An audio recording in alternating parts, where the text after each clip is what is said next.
நம்ம வாழ்க்கை எப்படி இருக்கும் மக்களுக்கு தெரிஞ்சுக்கணும்னு ரொம்ப ஆர்வமாக இருக்குது. ஆனால் வாழ்க்கை எப்படி இருக்குங்கிறத கடவுள் அவர் வார்த்தையிலே சொல்லிவிட்டார். வாழ்க்கையில் வெற்றி பெறணும்னா ஒன்று தெரிஞ்சுக்கோங்க, வார்த்தையில் நிற்க நீங்கள் கற்றுக்கொண்டாலே ஜெயத்தை பார்க்க ஆரம்பித்து விடுவீர்கள். தேவனுடைய ஒவ்வொரு வாக்குத்தத்தங்கள் உங்கள் வாழ்க்கை எப்படி இருக்கும் அப்படின்னு தேவன் முன்னாடியே உங்களுக்கு சொல்லக்கூடிய ஒரு தீர்க்க தரிசனமாக அது இருக்கிறது. சூழ்நிலைகள் ஒன்றும் பெரிதானதல்ல, கர்த்தருடைய வார்த்தையே பெரிதானதாக இருக்கிறது. இயேசு என்ன பண்றாரு, 3 சீசர்கள் மட்டும் கூட்டிட்டு மலைக்கு போறார். யாரு தோன்றான்னா எலியாவும் மோசையும் என்ன பண்றாங்க, தோன்றாங்க. தோன்றி அவரோடு என்ன பண்றாங்க, பேசுறாங்க. இந்த எலியா பாத்தீங்கன்னா தீர்க்கதரிசிக்கெல்லாம் ஒரு ரெப்ரசன்டேட்டிவ் மாதிரி. மோசே யாருன்னா இவர் எதனுடைய ரெப்ரசன்டேட்டிவா இருக்கிறாரு, எல்லா லா. மோசே இருக்கிறாரு, எலியா இருக்கிறாரு, பிதாவாகிய தேவன் இப்ப பேசுறாரு, இவருக்கு செவி கொடுங்கள். இந்த மாதிரி ஒரு சத்தம் வந்துச்சு பாருங்க. யாருக்கு? பேதுருவுக்கு. என்ன மாதிரி ஒரு எக்ஸ்பீரியன்ஸா இருக்கும். நான் நேரடியா கேட்டேங்க மலையில. ஆனா அனுபவம் தான் எல்லாம் நினைச்சுக்க கூடாது. அனுபவத்தை விட வார்த்தை மேலானதா இருக்கிறது. என்னங்க, காதால கேட்ட ஒரு பெரிய சத்தம் அது இருக்கட்டுங்க, நான் கேட்டேன், என் சென்ஸ்ல இருந்து கேட்டேன், உண்மைதான். ஆனா அதை விட உறுதியானது இங்க சொல்லப்பட்டிருக்கிற தேவனுடைய வார்த்தை என் அனுபவத்தை விட உயர்ந்ததாக அது இருக்கிறது. மக்கள் சில நேரத்தில் என்ன ஆயிடுதுன்னா அந்த மாதிரி விஷயங்கள் நம்பிட்டு போயிடுறாங்க. அவரு பெரிய ப்ராஃபிட்டுங்க சொல்லிட்டாரு அப்படின்னு. இங்க பேதுரு சொல்றாரு, எவ்வளோ பெரிய ப்ராஃபிட் சொன்னாலும் இந்த வார்த்தைக்கு மிஞ்சினது எதுவுமே கிடையாது. God's word is a final authority. நிறைய பேர் சொல்லுவாங்க, கடவுளை எப்படிங்க பிடிக்கிறதுங்க. ஒன்றும் இல்லை, அவர் வார்த்தையை பிடிச்சிட்டிங்கன்னா கடவுளே பிடிச்சிட்டு இருக்கீங்க. அதான் நான் சொல்லுவேன். இப்போ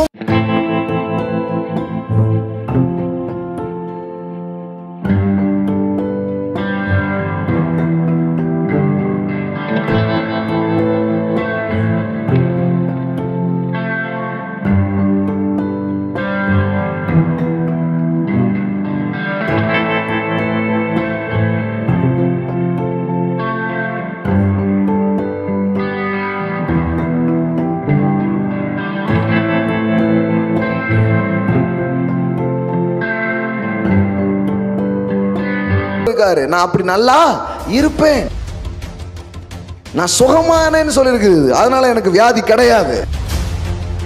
இப்படி வார்த்தை மேல உங்க பிரஷரை தூக்கி போடுங்க. ஏன்னா வார்த்தை நிறைவேறாமல் திரும்பாது. கர்த்தருடைய வார்த்தையில ஒன்ன கர்த்தர் சொல்லியிருந்தா எந்த ஒரு மனுஷனும், அவரை நம்பக்கூடிய எந்த ஒரு தேவனுடைய பிள்ளையும் இப்படி சொல்லியிருக்கு அப்படின்னு அதை நம்பலாம். கர்த்தர் சொன்னதை நினைச்சுக்கிட்டே இரு, கர்த்தர் சொன்னதை பேசிக்கிட்டே இரு, கர்த்தர் சொன்ன அந்த வார்த்தை மேல உன் மனசை வச்சுக்கிட்டே இரு. இப்ப இருட்டாதான் இருக்கு, ஆனா விளக்குமா இருக்கிற வசனத்தை நீ பார்த்துட்டே இரு. ஒரு விடியலை உன் வாழ்க்கையில நீ பார்ப்பாய். பொழுது விடியும், ஒரு விடியல் உங்க வாழ்க்கையில வரும். யாராவது இன்னைக்கு நோய்கள் நிறைய வருது, உனக்கு வந்துடும், உனக்கு அப்படி ஆயிரு இப்படி ஆயிருன்னா அதுல மனசை செலுத்தக்கூடாது. எதுல செலுத்தணும்னா அவர் சொல்லியிருக்கிறார். நான் எப்படி இருப்பேன்னு அவர் சொல்லியிருக்கிறாரோ அப்படித்தான் நான் இருப்பேன். கர்த்தருடைய வார்த்தைகள் நமக்கு உண்டாகும். ஆமென், பிரைஸ் காட். ஏசாயா தீர்க்கதரிசன புத்தகத்தில் நாம் படிக்கிறோம் 18 பாருங்க. இதோ நானும் கர்த்தர் எனக்கு கொடுத்த பிள்ளைகளும், எல்லாம் சொல்லுங்க, நானும் கர்த்தர் எனக்கு கொடுத்த பிள்ளைகளும், சியோன் பர்வதத்தில் வாசமாயிருக்கிற சேனைகளின் கர்த்தராலே இஸ்ரவேலில் அடையாளங்களாகவும் அற்புதங்களாகவும் இருக்கிறோம். ஆமென். ஒரு பெரிய அற்புதமான ஒரு வார்த்தை பாருங்க. நானும் கணவன் மனைவி ஒரு குடும்பமாக, அதே நேரத்தில் நம்முடைய பிள்ளைகள், இவங்கெல்லாம் எப்படி இருப்போம். நிறைய பேர் கேட்குறாங்க, நாங்கள் எப்படி இருப்போம் அப்படின்னு கேட்குறாங்க. அதெல்லாம் அவருடைய வார்த்தையின்படி இருப்பீங்க. மக்கள் கேட்குறாங்க, வாழ்க்கை எப்படி இருக்கும். வாழ்க்கை எப்படி இருக்குன்னு முதல்ல எழுதி கொடுத்துட்டாருங்க. தலையில் எழுதலை, இதில் எழுதியிருக்கு. ஆமென். நிறைய பேர் தலையில் எழுதியிருக்குது அப்படிங்கிறாங்க. ஆனால் அவர் இங்கே எழுதி கொடுத்துருக்கிறாரு. நீங்கள் எப்படி இருப்பீங்கன்னு என்ன பண்ணிட்டாரு, முதல்ல சொல்லிட்டாரு. எப்படி இருப்பீங்கன்னு அவர் சொன்னாரோ அப்படி தான் நீங்கள் இருப்பீங்க. ஒருவேளை அவர் எப்படி இருப்பீங்கன்னு சொன்னாரோ அப்படி இல்லைன்னா அதுக்கு ஏற்ற மாதிரி எல்லாம் மாறும். புரியுதுங்களா உங்களுக்கு? இப்போ நீ வந்து சந்தோஷமாக இருப்பேன்னு அவர் சொல்லியிருக்கிறாரு. சந்தோஷமாக இல்லைன்னா உடனே நம்ம என்ன பண்ணிடக்கூடாது, அதில் அடாப்ட் பண்ணி போயிடக்கூடாது. ஆமாங்க அப்படித்தாங்க, வாழ்க்கையில் அவர் வார்த்தையில் ஒன்று இருக்கும், வாழ்க்கையில் ஒன்று இருக்கும் அப்படின்னு அடாப்ட் பண்ணி போயிடக்கூடாது. அவர் சொல்லியிருக்கிறாரு, அதுதான் நடக்கும். ஆமென். நான் மீண்டும் அவர் வார்த்தையை பற்றி கொள்ளவும், அவர் வார்த்தையிலே நாம் வந்து உறுதி கொள்வதற்கும் நம் மனதை செலுத்தணும். ஏன்னா சூழ்நிலைகள் ஒன்றும் பெரிதானதல்ல, கர்த்தருடைய வார்த்தையே பெரிதானதாக இருக்கிறது. ஆமென். அது பெருசு மாதிரி தெரியும் சில நேரத்தில், தற்காலிகமாக அதை பார்க்கும்போது ரொம்ப பெருசு மாதிரி தெரியும். இதெல்லாம் நடக்குமா பிரதர், இதெல்லாம் ஆகுமா பிரதர் அப்படின்னு சில நேரத்தில் என்ன ஆகிடுவோன்னா, நம்ம காம்ப்ரமைஸ்ட் ஆகிடுவோம். காம்ப்ரமைஸ்டாக இருந்ததுன்னு என்ன, அதனோட ஒத்து போகிறது. எந்த ஒரு வாக்குத்தத்தங்களும் எப்படி நிறைவேறுது பாருங்கள். தேவன் நம்ம எப்படி இருப்போம்னு அவர் முதல்ல என்ன பண்ணிடுறாரு, சொல்லிடுறார். நீ கடன் வாங்க மாட்டாய், அநேக ஜாதிகளுக்கு கடன் கொடுப்பாயின்னு சொல்கிறதுக்கே உங்களுக்கு ஏன் எவ்வளோ அச்சுச்சோ போகும்போது எதாவது கேட்டுறாங்களான்னு கொடுப்பாயின்னு சொல்லியிருக்காருன்னா கொடுப்பீங்க, அந்த அளவுக்கு வைப்பார். ஆமென். பயப்படாதீங்க. ஐயோ கடன் கொடுப்பாங்கிறாங்க, ஐயோ அப்படின்னு கொடுக்கறதுக்கு பலன் அவர் தருவார். ஆமென். அநேக ஜாதிகளுக்கு நீ கடன் கொடுப்பாய். இன்னும் நிறைய வாக்குத்தத்தங்கள் இருக்கு பாருங்க. எல்லா வாக்குத்தத்தங்களும் இயேசு கிறிஸ்துவுக்குள் ஆமென்றும் ஆமென் என்றும் இருக்கிறதுன்னு போதிக்கப்பட்டுக்கிட்டே இருக்கு. அதனால நம்ம வாழ்க்கை எப்படி இருக்கும் மக்களுக்கு தெரிஞ்சுக்கணும்னு ரொம்ப ஆர்வமாக இருக்கு. வாழ்க்கை எப்படி இருக்கும், இன்றைய தினம் எப்படி இருக்கும், எல்லாருக்குமே ஒரு சுவாரஸ்யம். தெரிஞ்சுக்கிட்டா ரொம்ப நல்லா இருக்குமே. நல்லா இருக்குங்கிறத விட எந்த கெட்டதும் கிடையாதுன்னு தெரிஞ்சுட்டா ரொம்ப சந்தோஷமாக இருக்கலாம் அப்படிங்கிறது தான் மெயினான காரியம். அதுக்காகவே அதை குறித்த ஒரு ஆர்வம் இருந்துக்கிட்டே இருக்கும். சிலர்லாம் டிவி முன்னாடியே காலையிலே உட்காந்துருப்பாங்க. அங்கே ஒருத்தர் இருப்பார், அவர் எதாவது சொல்லுவாரா அப்படின்னு பார்த்துட்டே இருப்பாங்க. ஆமாம், இந்த டிவியில் ஒரு மாதிரி சொல்லுவாங்க, அடுத்த டிவியில் வர மாதிரி சொல்லுவாங்க.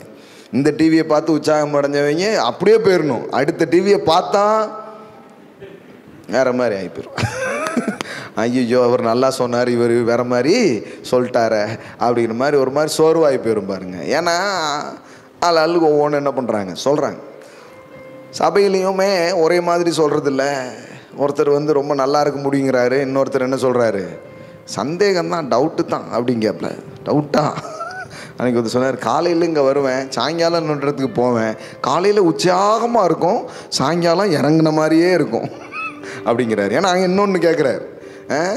இன்னொன்று கேட்டிங்கன்னா அப்புறம் எப்படி இருக்கும், அது வேறு, இது இறக்கி விடுற பிரசங்கம், இது உள்ளே ஊற்றுற பிரசங்கம். ரெண்டையும் உள்ளே விட முடியாது பாருங்கள். நீங்களே தான் முடிவு பண்ணணும் எதை கேட்கணும் அப்படின்னு ஒரு முடிவுக்கு வரணும் பாருங்கள். என்ன சொல்கிறேன்னா, மக்கள் வந்து வாழ்க்கை எப்படி இருக்குன்னு தெரிஞ்சுக்கிறதுக்கு ரொம்ப ஆர்வமாக இருக்கிறாங்க. ஆனால் வாழ்க்கை எப்படி இருக்குங்கிறத கடவுள் அவர் வார்த்தையிலே சொல்லிவிட்டார். ஆமென். எழுதி கொடுத்து விட்டார். இதைக்கு மாறாத சட்டம், இதை மாற்றக்கூடிய ஒன்று எதுவுமே கிடையாது. எதுக்காகவும் இது மாறாது, ஆனால் இது எல்லாத்தையும் மாற்றும். ஆமென். வாழ்க்கையில் வெற்றி பெறணும்னா ஒன்று தெரிஞ்சுக்கோங்க, வார்த்தையில் நிற்க நீங்கள் கற்றுக்கொண்டாலே ஜெயத்தை பார்க்க ஆரம்பித்து விடுவீர்கள். ஆமென். இப்படி சொல்லி இருக்கிறது, அவருடைய தழும்புகளால் நான் குணம் ஆனேன். எல்லாம் சொல்லுங்க, குணம் ஆனேன். ஆமென். I am healed. 2000 வருஷத்துக்கு முன்னாடியே நான் சுகம் ஆனேன், நான் சுகம் ஆனேன். தேவன் அதை யார் சொன்னா? தேவாதி தேவன் சொல்லியிருக்கிறாரு, கர்த்தாதி கர்த்தர் சொல்லியிருக்கிறார், உண்மையுள்ள ஒரு தேவன் அதை சொல்லியிருக்கிறாரு. அப்போ இன்னைக்கு யாராவது வந்து இன்னைக்கு நோய்கள் நிறைய வருது, உனக்கு வந்துடும், உனக்கு அப்படி ஆயிரு இப்படி ஆயிருன்னா அதில் மனசை செலுத்தக்கூடாது. எதில் செலுத்தணும்னா அவர் சொல்லியிருக்கிறார். நான் எப்படி இருப்பேன்னு அவர் சொல்லியிருக்கிறாரோ அப்படித்தான் நான் இருப்பேன். ஆமென். அப்போ ஏசாயா தீர்க்கதரிசி இங்கே ஒரு வார்த்தை சொல்கிறாரு, இதோ பாருங்கள் நானும் கர்த்தர் எனக்கு கொடுத்த பிள்ளைகளும் எப்படி இருப்போம், அற்புதங்களாகவும் இருக்கிறோம் அப்படிங்கிறார். ஆமென். கர்த்தர் அப்படி தான் உங்களையும் உங்கள் பிள்ளைகளையும் உங்கள் குடும்பங்களையும் அவர் வைப்பார். இந்த குடும்பம் ஒரு அடையாளமாக இருக்கிறது, இந்த குடும்பம் ஒரு அற்புதமாய் இருக்கிறது. கர்த்தர் அப்படி தான் வைப்பார். அதுக்கு தான் உங்களை கூப்பிட்டுருக்கிறார், அற்புத குடும்பம். ஆமென். Miracle family. ஆமென். இந்த ஃபேமிலி மிரக்கிள் ஃபேமிலிங்க. ஆமென். இந்த குடும்பம் ஒரு அதிசய குடும்பம், இந்த குடும்பம் ஒரு அற்புத குடும்பம். இவங்க பிள்ளைங்களை பார்த்தா ரொம்ப அதிசயமா இருக்கு, அற்புதமா இருக்கு. ஏன்னா அந்த பிள்ளைகளை கர்த்தர் அதிசயமாக வைத்திருக்கிறார் அப்படின்னு உங்களை குறித்தும் உங்கள் பிள்ளைகளை குறித்தும் அது பேசப்படும். அவ்விதமாக நீங்கள் இருப்பீர்கள் என்று தேவன் என்ன பண்றாரு சொல்லியிருக்கிறார். அப்போ எந்த ஒரு காரியத்துக்காகவும் கர்த்தர் என்ன பேசியிருக்கிறார். எனக்கு பாருங்க, நிறைய இன்ஃபர்மேஷன்ஸ் தெரியாது, அதுக்காகவே ஆண்டவருக்கு நன்றி. ஏன்னா சில நேரத்தில் ரொம்ப தகவல் தெரிகிறதுனால தான் நம்ம மைண்டில் ஏகப்பட்ட பிளாக் வந்துடுது. எப்படிலாம் முடியாதுன்னு நிறைய பேர் தெரிஞ்சு வச்சுருப்பாங்க, பார்த்துருக்கீங்களா? எனக்கு அது கொஞ்சம் கம்மியாக தான் தெரியும். அதுக்காக ஸ்தோத்திரம். ஒருவேளை நிறைய தெரிஞ்சிருந்தாலும் நான் என்ன நினைக்கிறேன்னா, தேவன் ஒன்று பேசினாருன்னா அது நடக்கும். ஒருவேளை இன்றைக்கி நடக்காமல் இருக்கிறதுக்காக நான் சோர்ந்து போக மாட்டேன், கண்டிப்பாக அது நடக்கும். இன்னைக்கு நடக்கலைன்னா அதுவும் என் நன்மைக்காக தான் இருக்கும்.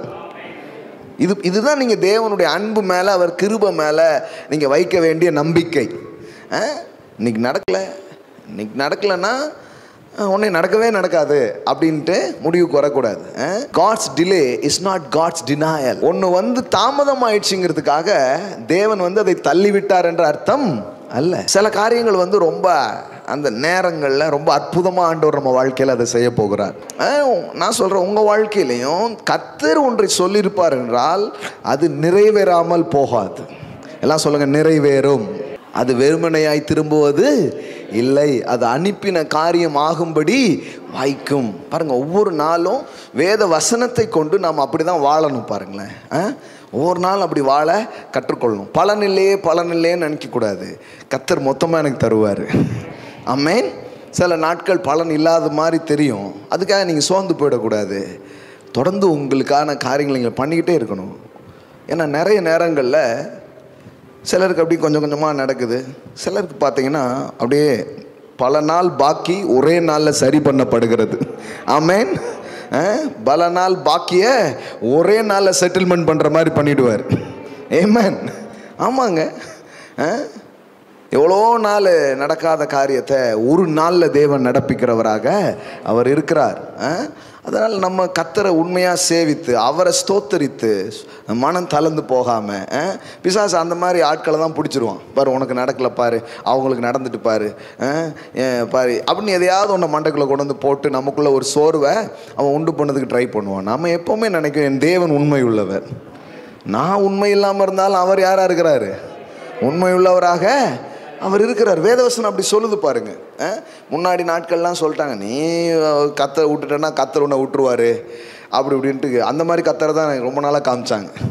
ஆனால் வேதவசனம் சொல்லுது, அவர் நம்மளை விட்டு விலகுவதே இல்லை, நம்மளை கை விடுறதே இல்லை. ஆமென். சொல்லிட்டார், உலகத்தின் முடிவு புரியந்தும் சகல நாட்களில் நான் உங்களோடு கூட இருக்கிறேன். நீ என்னை மறந்தாலும், ஒருவேளை நீ என்னை விட்டது போல நீ உணர்ந்தாலும், நான் உன்னை மறக்கலை, நான் உன்னை விடவே இல்லை அப்படிங்கிறார். ஆமென். அவர் அன்பு என்றைக்குமே மாறாததாக இருக்குது. அவர் கிருபைகள் என்றைக்குமே மாறாததாக இருக்கிறது. நீங்கள் எப்போ வந்தாலும் அதே புன்னகையோடும் அதே அன்போடும் உங்களை நேசித்து உங்களை ஏற்றுக்கொள்ளுகிற ஒரு அப்பாவாகத்தான் அவர் இருக்கிறார். ஆமென். அதுதான் அவருடைய தன்மை. பாருங்களேன், அவருடைய தன்மையில் மாற்றமே கிடையாது. அப்போ சில நேரங்களில் சூழ்நிலைகள் கொஞ்சம் முன்னப்பின்னா இருந்தால் கூட அவருடைய அன்பு உங்களுக்கு புரிஞ்சிச்சுன்னா உங்களுக்கு தெரியும், இந்த தாமதம் எதுக்கு, எனக்காக கர்த்தர் ஏதோ பெருசாக செய்ய போகிறாரு. ஆமென். அவருடைய நேரத்தில் ரொம்ப அழகா எனக்கு அதை அவர் செய்யும்படியாக ஒரு வேலை நடந்து கொண்டிருக்கிறது, நான் நிச்சயம் காண்பேன். ஆமென். நீ பாட்டு படிச்சிங்களே, நிச்சயம் அது என்ன பண்ண நடக்கும், நிச்சயம் நடக்கும். நான் மட்டும் இல்லை, சுற்றியில் இருக்கிற கண்ணெல்லாம் அதை பார்க்கும். அந்த மாதிரி கர்த்தர் என்ன பண்ணுவார், செய்வார் அப்படிங்கிறத விஷயம் பாருங்க. அப்போ தேவனுடைய ஒவ்வொரு வாக்குத்தத்தங்கள் உங்கள் வாழ்க்கை எப்படி இருக்கும் அப்படின்னு தேவன் முன்னாடியே உங்களுக்கு சொல்லக்கூடிய ஒரு தீர்க்க தரிசனமாக அது இருக்கிறது. எல்லாம் சொல்லுங்கள், தேவனுடைய வார்த்தை மாறாத தீர்க்க தரிசனமாக இருக்கிறது. தீர்க்க தரிசனங்களுக்காக ஸ்தோத்திரம். நானும் தீர்க்க தரிசனங்களை நம்புகிறேன். தீர்க்க தரிசனங்கள் யாராவது சொன்னால் அதை ரிசீவ் பண்ணுங்க. ஏன்னா வேதவசனம் சொல்லுகிறது, தீர்க்க தரிசிகளை நம்புங்கள், சித்தி பெறுவீர்கள். ஆமென். சித்தி பெரியுமா? அந்த சித்தி இல்லை, சித்தி பெறுவீர்களா? நமக்கு சித்திலாம் வேண்டாங்க, அம்மாவே போதும், அந்த மாதிரி இல்லை. சித்தி பெறுவீர்கள்லாம் என்ன அர்த்தம்? வெற்றி வெற்றி பெறுவீர்கள். ஆமாம், வெற்றி பெறுவீர்கள். 2 பேதுரு 1வது அதிகாரம் 19வது வசனம் பாருங்க. அதாவது அந்த பின்னணியம் என்ன அப்படின்னா பாருங்க, 19வது வசனம் வாசிச்சுட்டு உங்களுக்கு சொல்கிறேன் பாருங்க. அதிக உறுதியான தீர்க்க தரிசன வசனமும் நமக்கு உண்டு. அப்பொழுது பொழுது விடிந்து விடிவெள்ளி உங்கள் இருதயங்களில் உதிக்கும் அளவும் இருளுள்ள ஸ்தலத்தில் பிரகாசிக்கிற விளக்கை போன்ற வசனத்தை கவனித்திருப்பது நலமாய் இருக்கும். எல்லாம் சொல்லுங்க, உறுதியான தீர்க்க தரிசன வசனமும் நமக்கு உண்டு. இப்போ இந்த இடத்துல 2 விஷயத்தை வைக்கிறாரு. ஒன்று அவர் காதால கேட்ட ஒரு வார்த்தை, இன்னொன்று எழுதப்பட்டு உரைக்கப்பட்ட வார்த்தை என்ன பண்ணப்பட்டிருக்கிறது, எழுதப்பட்டிருக்கிறது. இப்போ 2யுமே அவர் கொண்டு வர்றாரு. இப்போ காதால கேட்ட வார்த்தைன்னா என்ன? இந்த மறுரூப மலையில் 3 பேர் மட்டும் இருந்தாங்க இல்லையா? பேதுரு, வேற யாரு, யாக்கோபு, யோவான். இவங்க 3 பேர் என்ன பண்ணுறாரு, மேலே கூட்டிகிட்டு போகிறாரு. 3 பேர் தான் மேலே இருக்கிறாங்க. அப்போ ஒரு வாய்ஸ் கேட்டாங்க, அதை பற்றி சொல்கிறாரு. 17வது வசனம் பாருங்க. இவர் என்னுடைய நேசகுமாரன், இவரிடத்தில் பிரியமாய் இருக்கிறேன் என்று சொல்லுகிற சத்தம் உன்னதமான மகிமையிலிருந்து அவருக்கு உண்டாகி பிதாவாகிய தேவனால் அவர் கனத்தையும் மகிமையும் பெற்றபோது அவரோடு கூட நாங்கள் பரிசுத்த பர்வதத்தில் இருக்கையில் வானத்திலிருந்து பிறந்த அந்த சத்தத்தை கேட்டோம். எல்லாம் சொல்லுங்க, வானத்திலிருந்து பிறந்த சத்தத்தை கேட்டோம். பாருங்க என்ன மாதிரி இருந்திருக்கும் அந்த எக்ஸ்பீரியன்ஸு. பயங்கரமான ஒரு எக்ஸ்பீரியன்ஸ். நேரடியாக கேட்டிருக்காங்க, இவர் என் நேசகுமாரன். ஏன்னா அங்கே பார்த்தீங்கன்னா திடீர்னு மோசே வராரு. எங்கே? மறுரூப மலையில். அந்த கதை உங்களுக்கு தெரியும் தானே, சம்பவம் தெரியும் தானே உங்களுக்கு? மறுரூப மலை. இயேசு வந்து என்ன பண்ணுறாரு, 3 சீசர்கள் மட்டும் கூட்டிகிட்டு என்ன பண்ணுறாரு, மலைக்கு போகிறார். அப்போ இயேசுவும் மலைக்கு போனாரா அப்படிங்கிறாங்க நிறைய பேர். அவர் வந்து மேலே இருக்கிறாரு. அப்போ யார் வந்து தோன்றான்னா, எலியாவும் மோசையும் என்ன பண்ணுறாங்க, தோன்றி அவரோடு என்ன பண்ணுறாங்க, பேசுகிறாங்க. இந்த எலியா மோசே யார்? பழைய ஏற்பாட்டு பரிசுத்தவான்கள். இந்த எலியா பார்த்தீங்கன்னா தீர்க்கதரிசிக்கெல்லாம் ஒரு ரெப்ரசன்டேட்டிவ் மாதிரி. என்ன சொல்கிறது, ஒட்டுமொத்த தீர்க்க தரிசனங்களுக்கும் ஒரு அடையாளம், ஒரு பிரதிநிதி மாதிரி யார் இருக்கா? எலியா இருக்கிறாரு. மோசே யாருன்னா, நியாயப்பிரமாணம் யார் மூலமாக வந்துச்சு? மோசையின் மூலமாக வந்தது. இவர் வந்து எதனுடைய ரெப்ரசன்டேட்டிவாக இருக்கிறாரு? எல்லா லா, சட்ட திட்டங்கள் அம்புட்டுக்கும் அவர் வந்து இருக்கிறார். சம்டைம்ஸ் இந்த பழைய சில மூவிஸில் பார்த்தீங்கன்னா காந்தி, அம்பேத்கர்லாம் கொண்டு வருவாங்க, பார்த்துருக்கீங்களா? அவங்க வந்து மறந்து போனாலும் அந்த சீனுக்காக கொண்டு வந்து அப்படி காட்டுவாங்க கொஞ்சம். அது மாதிரி இவங்க வந்து ரியலாகவே மோசே வேற யார், எலியா, 2 பேரும் நிற்கிறாங்க, 2 பேரும் நின்றுட்டுருக்குறாங்க. அப்போ வந்து இவங்க 2 பேரும் இயேசுக்கிட்ட பேசுகிறாங்க. பேசும்போது பாருங்க, அப்பொழுது மோசேயும் எலியாவும் அவரோடு கூட பேசுகிறவர்களாக அவர்களுக்கு காணப்பட்டார்கள். Appear to them. எல்லாம் சொல்லுங்க, அப்பியர் டு தெம். அதாவது அப்பியர்னா, அதாவது அதான் நான் எப்போவுமே சொல்லியிருக்கிறேன், ஆவிக்குரிய உலகம் அப்படின்னு சொன்னால் நமக்கு மைண்டில் எப்படி இருக்குதுன்னா, இப்படி போய் டக்குன்னு போயிடுவாங்க, அதான் ஆவிக்குரிய உலகம் அப்படின்னு நம்ம நிறைய நேரத்தில் என்ன பண்ணுறோம், யோசிக்கிறோம். ஆனால் உண்மையிலே அப்படி கிடையாது. பாருங்கள், ஆவிக்குரிய உலகம்னா வேறு ஒன்றும் கிடையாது, அது ஒரு டைமென்ஷன். இங்கே தான் இருக்குது. மரித்த உடனே அப்படி போய் சேர்றதுக்கே ஒரு 4 நாள் ஆகும். ஏன்னா பாம்பேக்கே 3 நாள் ஆகுது. பரலோகத்துக்கு கண்டிப்பாக இப்படி ஒரு 5-6 நாள் ஆகும் பிரதர் போய் சேர்றதுக்கு அப்படிங்கிற மாதிரி அதாவது நம்ம கேட்டதை வச்சு நமக்கு ஒரு இமேஜினேஷன் இருக்கும். ஆனால் வேதவசனம் அப்படி சொல்லல. வேதவசனம் எப்படி சொல்லுதுன்னா, மேகம் போன்ற திரளான சாட்சிகள் நம்மை சூழ்ந்திருக்க. சாட்சிகள், இந்த clouds of witness. Clouds of விட்னஸ்னா யாரு? இந்த மரித்த பரிசுத்தவான்களை தான் எப்படி சொல்லியிருக்குது, மேகம் போன்ற திரளான சாட்சிகள். இவங்கெல்லாம் எங்கே இருக்காங்களாம்? நம்மை சூழ்ந்திருக்கிறார்கள். அப்போ எலியா, மோசே, பவுல் எல்லா பரிசுத்தவான்களும் எங்க இருக்காங்க? நம்மை சூழ்ந்திருக்கிறார்கள். நம்ம என்ன நினைக்கிறோம்னா, எப்படியோ ஒரு 40 கிலோமீட்டராவது இருக்கும் பிரதர் அப்படின்னு நினைக்கும். வேதவசனம் அப்படி சொல்ல பாருங்க, மேகம் போன்ற இத்தனை திரளான சாட்சிகள் நம்மை சூழ்ந்து கொண்டிருக்க. எல்லாம் சொல்லுங்க, நம்மை சூழ்ந்து கொண்டிருக்க. அவங்கெல்லாம் ஒரு காலத்தில் இருந்தாங்க, அப்படி போடல. இப்போ நம்ம சுற்றிலும் தான் அவங்க உட்காந்துட்டு இருக்கிறாங்க. அப்போ மேகம் போன்ற திரளான சாட்சிகள்னா நம்மளை சுற்றிலும் தான் அவங்க இருக்கிறாங்க. அதனால தான் வேதவசனம் சொல்லுது அப்பியர் டு தெம் அப்படின்னு வருது. Appear, disappear. Appear to them, காணப்பட்டார்கள். எல்லாம் சொல்லுங்க, காணப்பட்டார்கள். அப்புறம் டக்குன்னு மறைஞ்சிடுறாங்க. அப்போ எங்கே தான் இருக்கிறாங்க? தான் இருக்கிறாங்க. அப்படி என்ன பண்ணுறாங்க? காணப்பட்டார்கள். Appear to them and talking with Jesus. இயேசு கூட என்ன பண்ணுறாங்க? பேசுனாங்க. ஆனால் இவங்க எல்லாருமே பேசிகிட்டே இருந்தோடனே பேதுரு என்ன பண்ணுறாரு? இயேசுக்கு ஒரு கூடாரம், மோசைக்கு ஒரு கூடாரம், அப்புறம் எலியாவுக்கு ஒரு கூடாரம், 3 பேருக்கும் ஒரு டென்ட்டு போட்டுருவோம். எலியா டென்ட்டு, மோசே டென்ட்டு, ஜீசஸ் டென்ட்டு அப்படின்னு 3 போட்டுருவோம் அப்படின்னு நினச்சிட்டு இருக்கிறாங்க. அப்போ இயேசு சொல்றாரு, பிதாவாகிய தேவன் இப்ப பேசுறாரு, இவர் என் நேசகுமாரன். நல்ல கவனிங்க, மோசே இருக்கிறாரு, அப்புறம் யார் இருக்கா? எலியா இருக்கிறாரு. ஆனா தேவன் சொல்றாரு, இவர் என் நேசகுமாரன், இவரில் நான் பிரியமாய் இருக்கிறேன். என்ன பண்ணுங்க? இவருக்கு செவி கொடுங்கள். எல்லாம் சொல்லுங்க, இவருக்கு செவி கொடுங்கள். ஆமென். மோசே பேசுறத கேட்கணுமா, இல்லை எலியா பேசுறத கேட்கணுமா? எல்லாரும் பேசுறாங்களே, எல்லாரும் பேசுறதான் கேட்காத, என் குமாரன் பேசுறத கேளு, ஏன்னா அதுதான் என்னுடைய சித்தமாக இருக்கிறது. இவருக்கு செவி கொடுங்கள். லாவை ஃபாலோ பண்ணுமா, இல்லை ப்ராஃபட்டிக்கு என்னெல்லாமோ சொல்லியிருக்கிறாங்களே, அதெல்லாம் வைங்க. அதெல்லாம் இவர் தான் அதனுடைய நிறைவேறுதலாக இருக்கிறார். இவருக்கு செவி கொடுங்கள். அப்படிதான் வருது பாருங்க. This is my beloved son with whom I am well pleased and delighted. Listen to him. Listen to them னு சொல்ல, அவங்களுக்கு செவி கொடுங்கன்னு சொல்ல, யாருக்கு செவி கொடுங்க?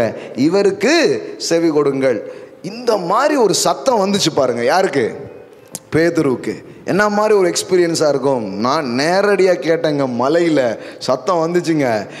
இவருக்கு செவி கொடுங்கள், இவரை நான் நேசிக்கிறேன், இவர் தான் தேவனுடைய குமாரன் ஒரு சத்தம் எனக்கு வந்துச்சு. ஒண்டர்ஃபுல்லான எக்ஸ்பீரியன்ஸ். எல்லாம் சொல்லுங்க, அனுபவம் சிறந்ததே.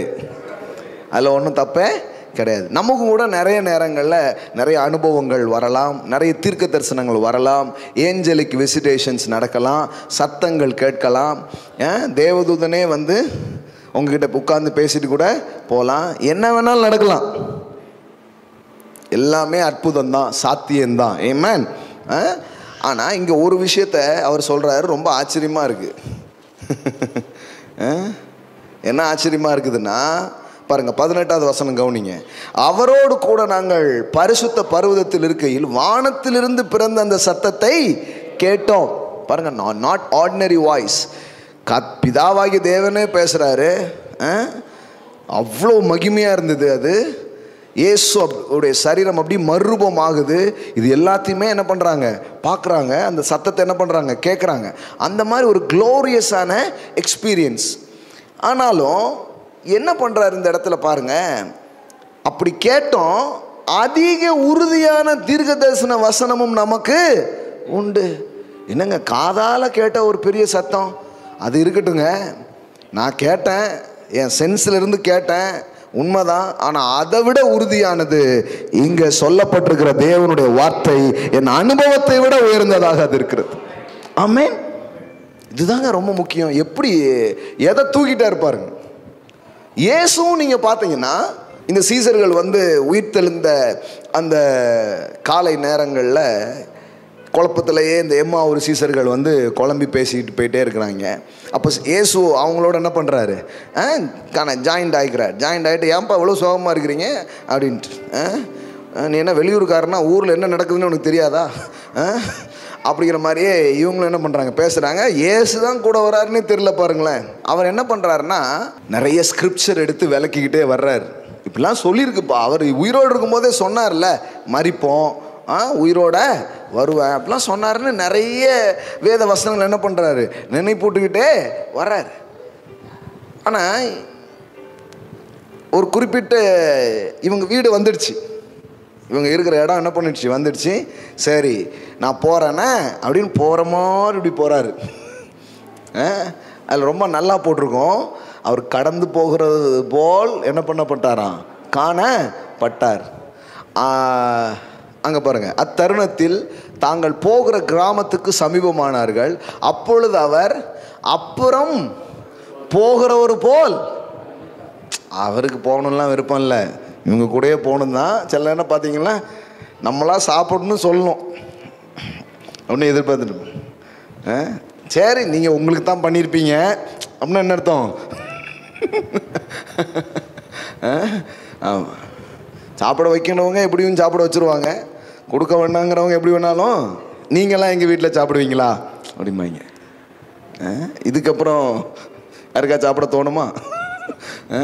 அது மாதிரி அவர் போகிறவர் போல காணப்பட்டாராம். ஆனால் வேதவசனம் சொல்லுது, அவர்கள் அவரை நோக்கி நீர் எங்களுடனே தங்கியிரும், சாயங்காலம் ஆயிற்று, பொழுதும் என்று அவரை வருந்தி கேட்டுக்கொண்டார்கள். அப்பொழுது அவர் அவர்களுடனே தங்கும்படி உள்ளே போனார். ஸோ உள்ளே போயிட்டார். உள்ளே போயிட்டு திருப்பி சில காரியங்கள் நடக்குது பாருங்கள். அவர்களோடு அவர் பந்தி இருக்கையில் அவர் அப்பத்தை எடுத்து ஆசீர்வதித்து அதை பிட்டு அவர்களுக்கு கொடுத்தார். அப்பொழுது அவர்களுடைய கண்கள் திறக்கப்பட்டு அவரை அறிந்தார்கள். உடனே அவர் அவர்களுக்கு மறைந்து போனார். நல்லா கவனிங்க, அவ்வளோ நேரம் வேதவசனங்கள்லேருந்து எடுத்து காமிச்சிட்டே வர்றாரு. இப்போ டக்குன்னு இயேசுதான் தெரிஞ்ச உடனே என்ன பண்ணிட்டாரு, மறைஞ்சிட்டார்.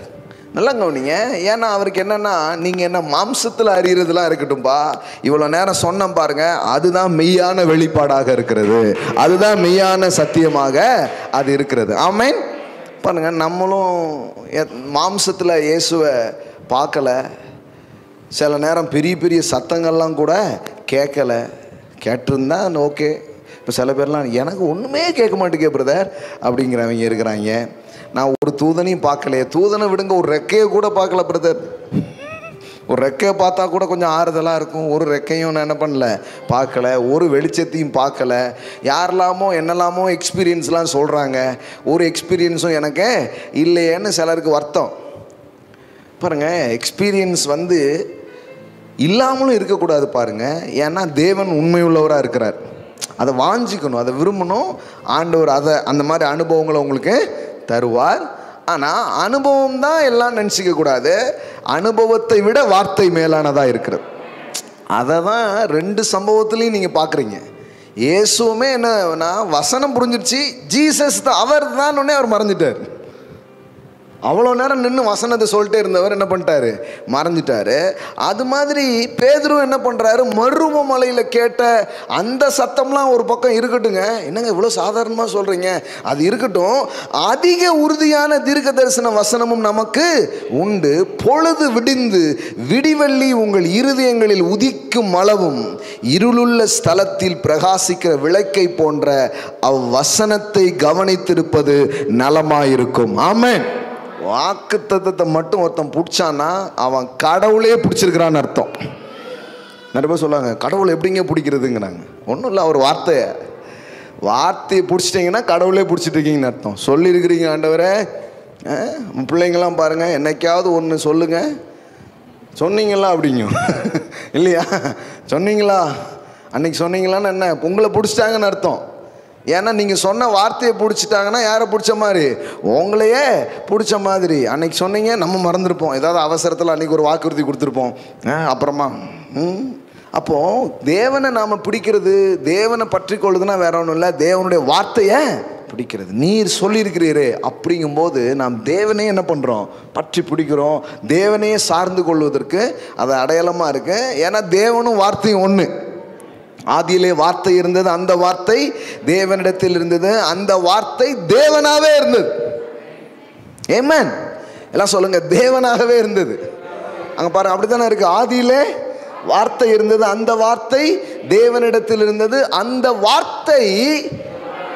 அப்போ இப்படி அவர் வாயிலிருந்து வந்த வார்த்தையை நீங்க பிடிக்கிறது ஒண்ணுதான், அவரை பிடிக்கிறது ஒண்ணுதான். வார்த்தை வேற ஆள் வேறன்னு நம்ம வேணா பிரிக்கலாம்.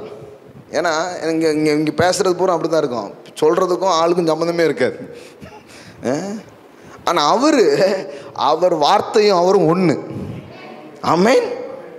ஒருவன் சொல் தவறாதவனானால் பூரண புருஷனாய் இருக்கிறான். வேதவசனம் சொல்லுது, அவர் சொல்லியும் செய்யாதிருப்பாரா, அவர் அதை நிறைவேற்றுவார். அவர் உண்மையுள்ளவராக இருக்கிறார். அப்போ வார்த்தையை நான் பற்றி கொள்கிறேன் என்றால் தேவனையே பற்றி கொள்கிறேன் என்பது காரியமாக இருக்கிறது. அதனால தான் பேதுரு அப்போஸ்தலன் எந்த அளவுக்கு இதை சொல்கிறாரு பாருங்க. அதிக உறுதியான தீர்க்க தரிசன வசனமும் நமக்கு உண்டு. எல்லாம் சொல்லுங்க, உறுதியான தீர்க்க தரிசன வசனமும் நமக்கு உண்டு. ஸோ உங்களுக்கு எக்ஸ்பீரியன்ஸ் இருக்கலாம், எக்ஸ்பீரியன்ஸ் இல்லாமல் இருக்கலாம். என்கிட்ட அன்னைக்கு ஒருத்தவங்க கேட்டாங்க, இயேசுவை நீங்கள் பார்த்துருக்கீங்களா அப்படின்னு கேட்டாங்க. நான் சொன்னேன், பார்த்ததில்லை. சிலருக்கு நம்ம பார்த்தோன்னா நம்ம இன்னும் பார்க்கலையான்னு வருத்தமாக இருக்குது. நம்ம கண்ணுக்கெல்லாம் தெரியவே மாட்டுக்கார. ஏன்னா நான் இந்த கூட்டத்திலாம் உட்காந்துட்டு இருக்கும்போது இதோ வருகிறார், அங்கே கடந்து போகிறார், லெஃப்ட்டு இப்போ தான் ரைட்டு போட்டு லெஃப்டில் திரும்பிட்டு இருக்காருன்னு இப்போ நம்ம பக்கமே எல்லா பக்கமும் வராருங்காரு, நம்ம பக்கம் கொஞ்சம் வந்தால் நல்லா இருக்குமேங்கிற மாதிரி இருக்கும். டக்குன்னு பார்த்தீங்கன்னா மீட்டிங் முடிஞ்சிடும், இயேசுவும் போயிடுவார். ஒரு மாதிரி இருக்கும், இந்த பக்கமே இயேசு வரவே மாட்டுக்கார அப்படின்ட்டு. சிலருக்கு அப்படி ஒரு இது. நான் அதனால் இதை தான் சொல்லணும், அவர் அன்பையும் அவர் கிருபையையும் அவருடைய இரக்கத்தையும் அவருடைய பிரசன்னத்தையும் என்ன பண்ணியிருக்கிறேன், அனுபவிச்சிருக்கிறேன். ஆனால் மாம்சத்தில் நான் அவரை பார்க்கல. சார் நிறைய பேர் பார்த்துருக்குறாங்க, பார்க்க முடியாது அப்படிங்கிறது கிடையாது, கண்டிப்பாக பார்க்க முடியும். ஏன்னா நிறைய பேர் பார்த்துருக்குறாங்க, நிறைய என்கவுண்டர்ஸ் அவங்க வாழ்க்கையில் நடந்திருக்கிறது. ஆனால் அந்த மாதிரி அனுபவங்கள் இல்லைன்னா உங்களுக்கு நம்பிக்கையே இல்லைங்கிறது இல்லை. அதுக்காக சொல்கிறேன் நான், அனுபவங்கள் தேவையில்லை, அனுபவங்கள் முக்கியம் இல்லை அப்படி சொல்லலை. அனுபவமே இல்லைன்னா நீங்கள் நம்பிக்கை இல்லாமல் இருக்கணுங்கிறது இல்லை, வார்த்தையே மேலான காரியமாக அது இருக்கிறது. ஒன்றும் அனுபவம் தான் பெருசு, வார்த்தை ரொம்ப குறைச்சலுங்க. நமக்கு என்னங்க வெறும் வசனம் தானே இருக்குது அப்படி நினச்சிடாதீங்கிறார். மறுரூபமலையில் அவர் சத்தத்தை நான் கேட்டேன், சரி அது இருக்கட்டும், உறுதியான தீர்க்க தரிசன வசனம் நமக்கு இருக்குது அப்படிங்கிறார். இது எப்படி இருக்கு பாருங்க. எனக்கு ஒரு சத்தமும் கேட்கல, ஒரு எக்ஸ்பீரியன்ஸும் இல்லை அப்படின்னு. ஏன்னா இந்த பெந்தைக்கோஸ்து சபையில் பார்த்தீங்கன்னா ஆளாளுக்கு எக்ஸ்பீரியன்ஸ் சொல்லுவாங்க. இவனுக்கு ஒன்றுமே சொல்லலைன்னா யாராவது நினைப்பாங்கன்னு இவரும் 2 இது சொல்லுவார். ஆமாங்க, நான் கூட பார்த்தேன், கருப்பா வெள்ளையா அது யாருன்னே தெரில. அப்போ நீ பார்த்துக்கிங்களா, சில கூட்டத்தில் நீங்கள் இருந்தீங்கன்னா நீங்கள் எதாவது சொல்லணும். உனக்கு எதாவது கேட்டுச்சு, எதாவது பார்த்தேன், ஆமாம் பார்த்தேன், பார்க்கலன்னா அப்புறம் நீ என்ன வேறு ஏதாவது நினச்சிட்டேன்னா அதுக்காகவே பார்த்தேன், அதுக்காகவே கேட்டேன் அப்படின்ட்டு இஷ்டத்துக்கு என்ன பண்ணுவாங்க, அப்படியே விடுவாங்க. அவர் இங்கே என்ன சொல்கிறாருன்னா, அது ஒன்றும் பிரச்சனை இல்லை, அது ஒன்றும் பிரச்சனை கிடையாது. என்ன சொல்கிறாரு, பிறந்த சத்தத்தை கேட்டோம், அதிக உறுதியான தீர்க்க தரிசன வசனம் நமக்கு உண்டு. எல்லாம் சொல்லுங்கள், எழுதப்பட்ட பேசப்பட்ட தேவனுடைய வார்த்தை மேலானதாக இருக்கிறது. சகல பிரஸ்தாபத்தை பார்க்கிலும் அவர் தம் வார்த்தையை முக்கியப்படுத்தி இருக்கிறார், மேன்மைப்படுத்தி இருக்கிறார். ஆமென். His word is established in heaven. வானங்களில் அது உறுதிப்படுத்தப்பட்டிருக்கிறது என்று எழுதப்பட்டிருக்கிறது. அப்போ கர்த்தருடைய வார்த்தையில் கர்த்தர் சொல்லியிருந்தா எந்த ஒரு மனுஷனும், அவரை நம்பக்கூடிய எந்த ஒரு தேவனுடைய பிள்ளையும் இப்படி சொல்லியிருக்கு அப்படின்னு அதை நம்பலாம். ஆமென். எனக்கு தெரிஞ்சு நான் இவ்வளோ நாள் ஆரம்பித்து வந்துட்டு இருந்த நாட்களில் வேறு எதுவும் ரொம்ப பலமாக எனக்கு உதவி செய்யலை. எனக்கு ரொம்ப பலமாக உதவி செய்தது அவருடைய வார்த்தை தான். 1000 காரியம் கண்ணு முன்னாடி எதிர்மறையாக இருக்கும் பொழுது நான் ஒன்று தான் வச்சேன், அதெல்லாம் அப்படி இருக்கலாம், ஆனால் அவர் இப்படி சொல்லியிருக்கிறாரு, அவர் வசனத்தில் இப்படி இருக்குதே, வேதம் அப்படி சொல்லவே இல்லையே, அவர் அதை நிறைவேற்றுவார். அதை தான் நானும் நம்பினேன், அதை தான் நான் மக்களுக்கும் பிரசங்கம் பண்ணேன். இன்னைக்கு பார்க்குறோம் அந்த வார்த்தை அப்படி மாம்சமாகி பல்வேறு ரீதியில் அது வேலைகள் செய்து கொண்டிருக்கிறதை நாம் பார்க்கிறோம். ஆமென். இன்னும் சொல்ல போனால் அவர் வார்த்தையை நம்பினது மட்டும் இல்லை, அவர் வார்த்தையை நாம் தொடர்ந்து சொல்லிக்கொண்டே இருந்தோம். நம்புறதுனால தான் சொன்னோம். விசுவாசித்தேன் ஆகையால் பேசினேன், பண்ணிக்கிட்டே இருந்தோம். எதை பேசினேனோ அந்த உலகத்தில் நான் இப்போ வாழ்ந்துட்டு இருக்கிறேன்.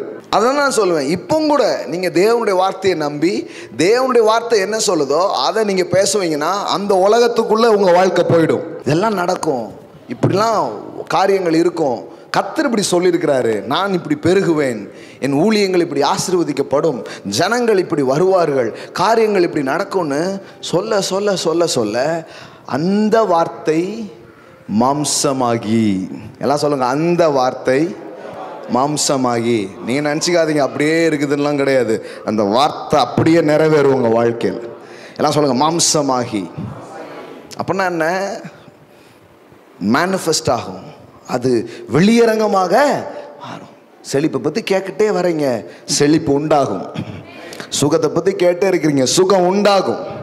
ஆமேன். வேலனை குறித்து, வெற்றியை குறித்து, உயர்வை குறித்து கேட்டுக்கிட்டே இருக்கிறீங்க, அது உண்டாகும். அது உண்டாகாமல் போகவே போகாது பாருங்க. அப்போ அதனால தான் காதால கேட்ட வார்த்தையை விட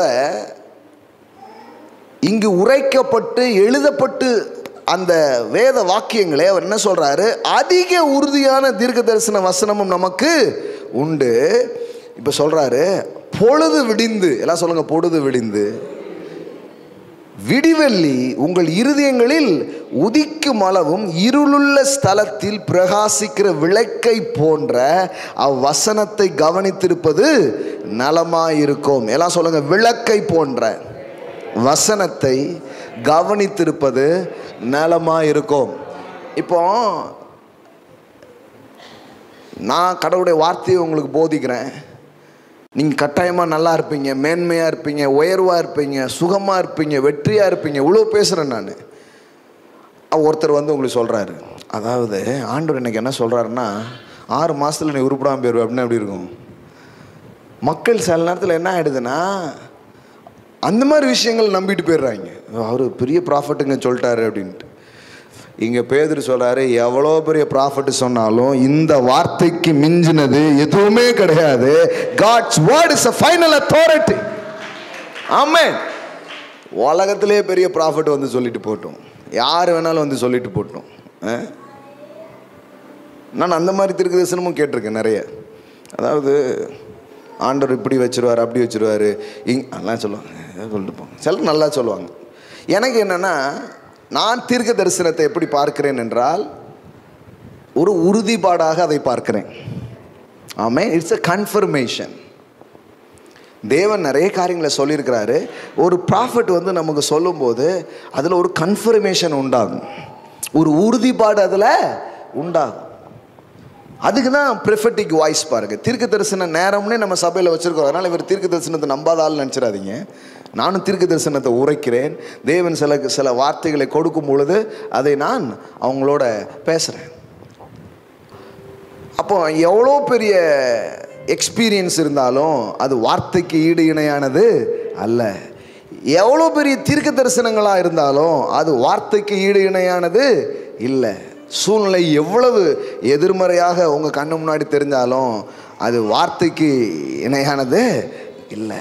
நிறைவேறாத மாதிரி, நடக்காத மாதிரி தோணா கூட அது நடக்காமல் போகாமல் இருக்கவே இருக்காது. அது நிச்சயம் நடக்கும். எல்லாம் சொல்லுங்கள், நிச்சயம் நடக்கும். அப்போ இங்கே ஒரு காரியத்தை சொல்கிறாரு, அது மட்டும் சொல்கிறேன் பாருங்க. என்ன சொல்கிறாரு? பொழுது விடிந்து விடிவெள்ளி உங்கள் இருதயங்களில் உதிக்கும் அளவும். அப்படின்னா என்ன அர்த்தம்னா, வசனத்தை பார்த்துட்டே இருப்பா, கர்த்தர் சொன்னதை நினச்சிக்கிட்டே இரு, கர்த்தர் சொன்னதை பேசிக்கிட்டே இரு, கர்த்தர் சொன்ன அந்த வார்த்தைக்கு மேலே உன் மனசை வச்சுக்கிட்டே இரு. இப்போ இருட்டாக தான் இருக்கு, ஆனால் விளக்குமா இருக்கிற வசனத்தை நீ பார்த்துட்டே இரு. ஒரு விடியலை உன் வாழ்க்கையில் நீ பார்ப்பாய். பொழுது விடியும், பொழுது விடியும், ஒரு விடியல் உங்க வாழ்க்கையில வரும்.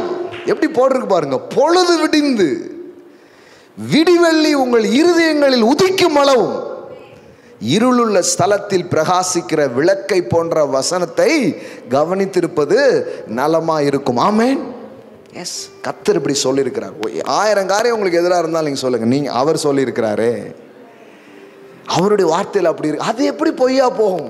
நீங்க அது மேல பிரஷரை தூக்கி போடுங்க.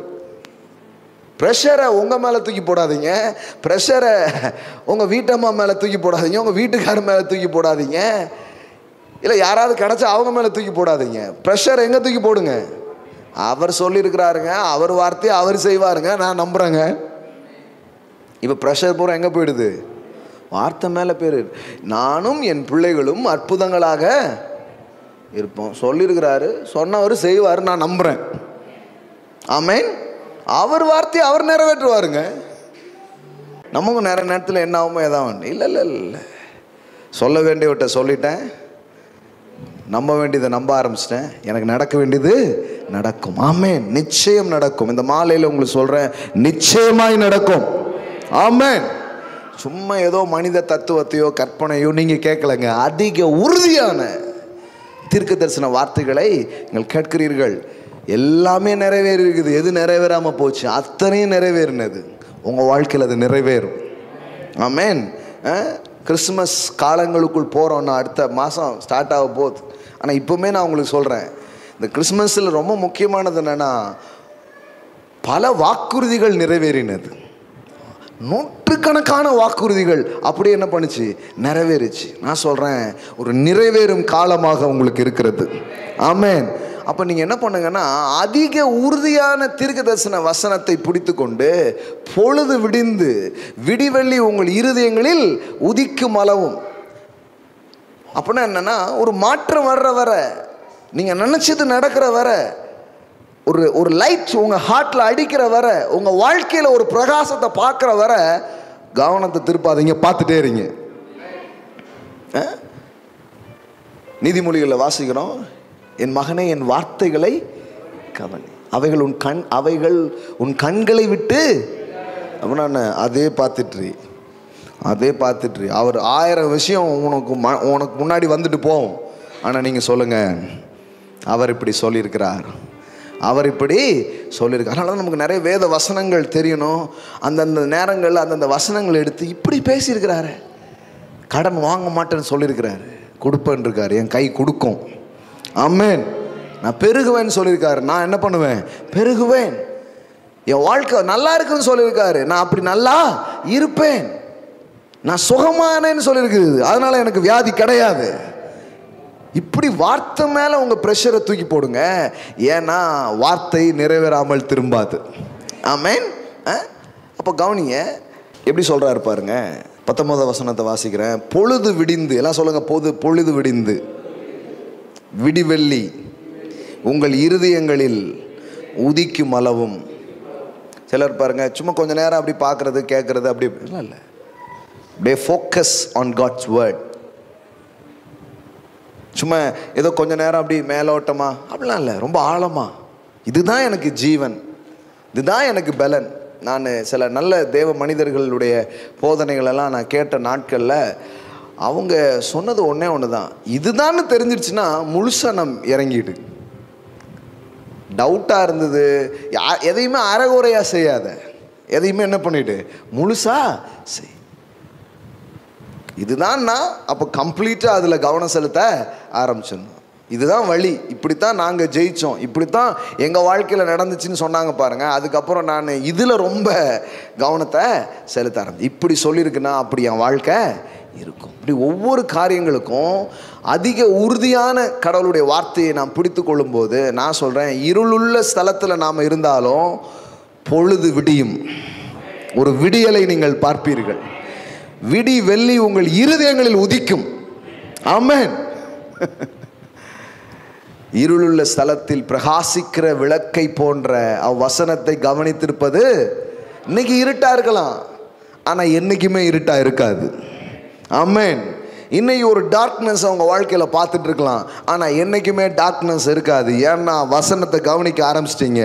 இனி ஒளி உள்ளே போக ஆரம்பிக்குது, இனி வெளிச்சம் உள்ளே போக ஆரம்பிக்கிறது. நிச்சயம் ஒரு விடியலை நீங்கள் பார்ப்பீர்கள். பொழுது விடியும். ஆமென். விடியலை உங்கள் வாழ்விலே நீங்கள் பார்ப்பீர்கள். எல்லாம் சொல்லுங்க, விடியல் எனக்கு உண்டு. அப்படியே இருட்டையாவே போகாது லைஃப்.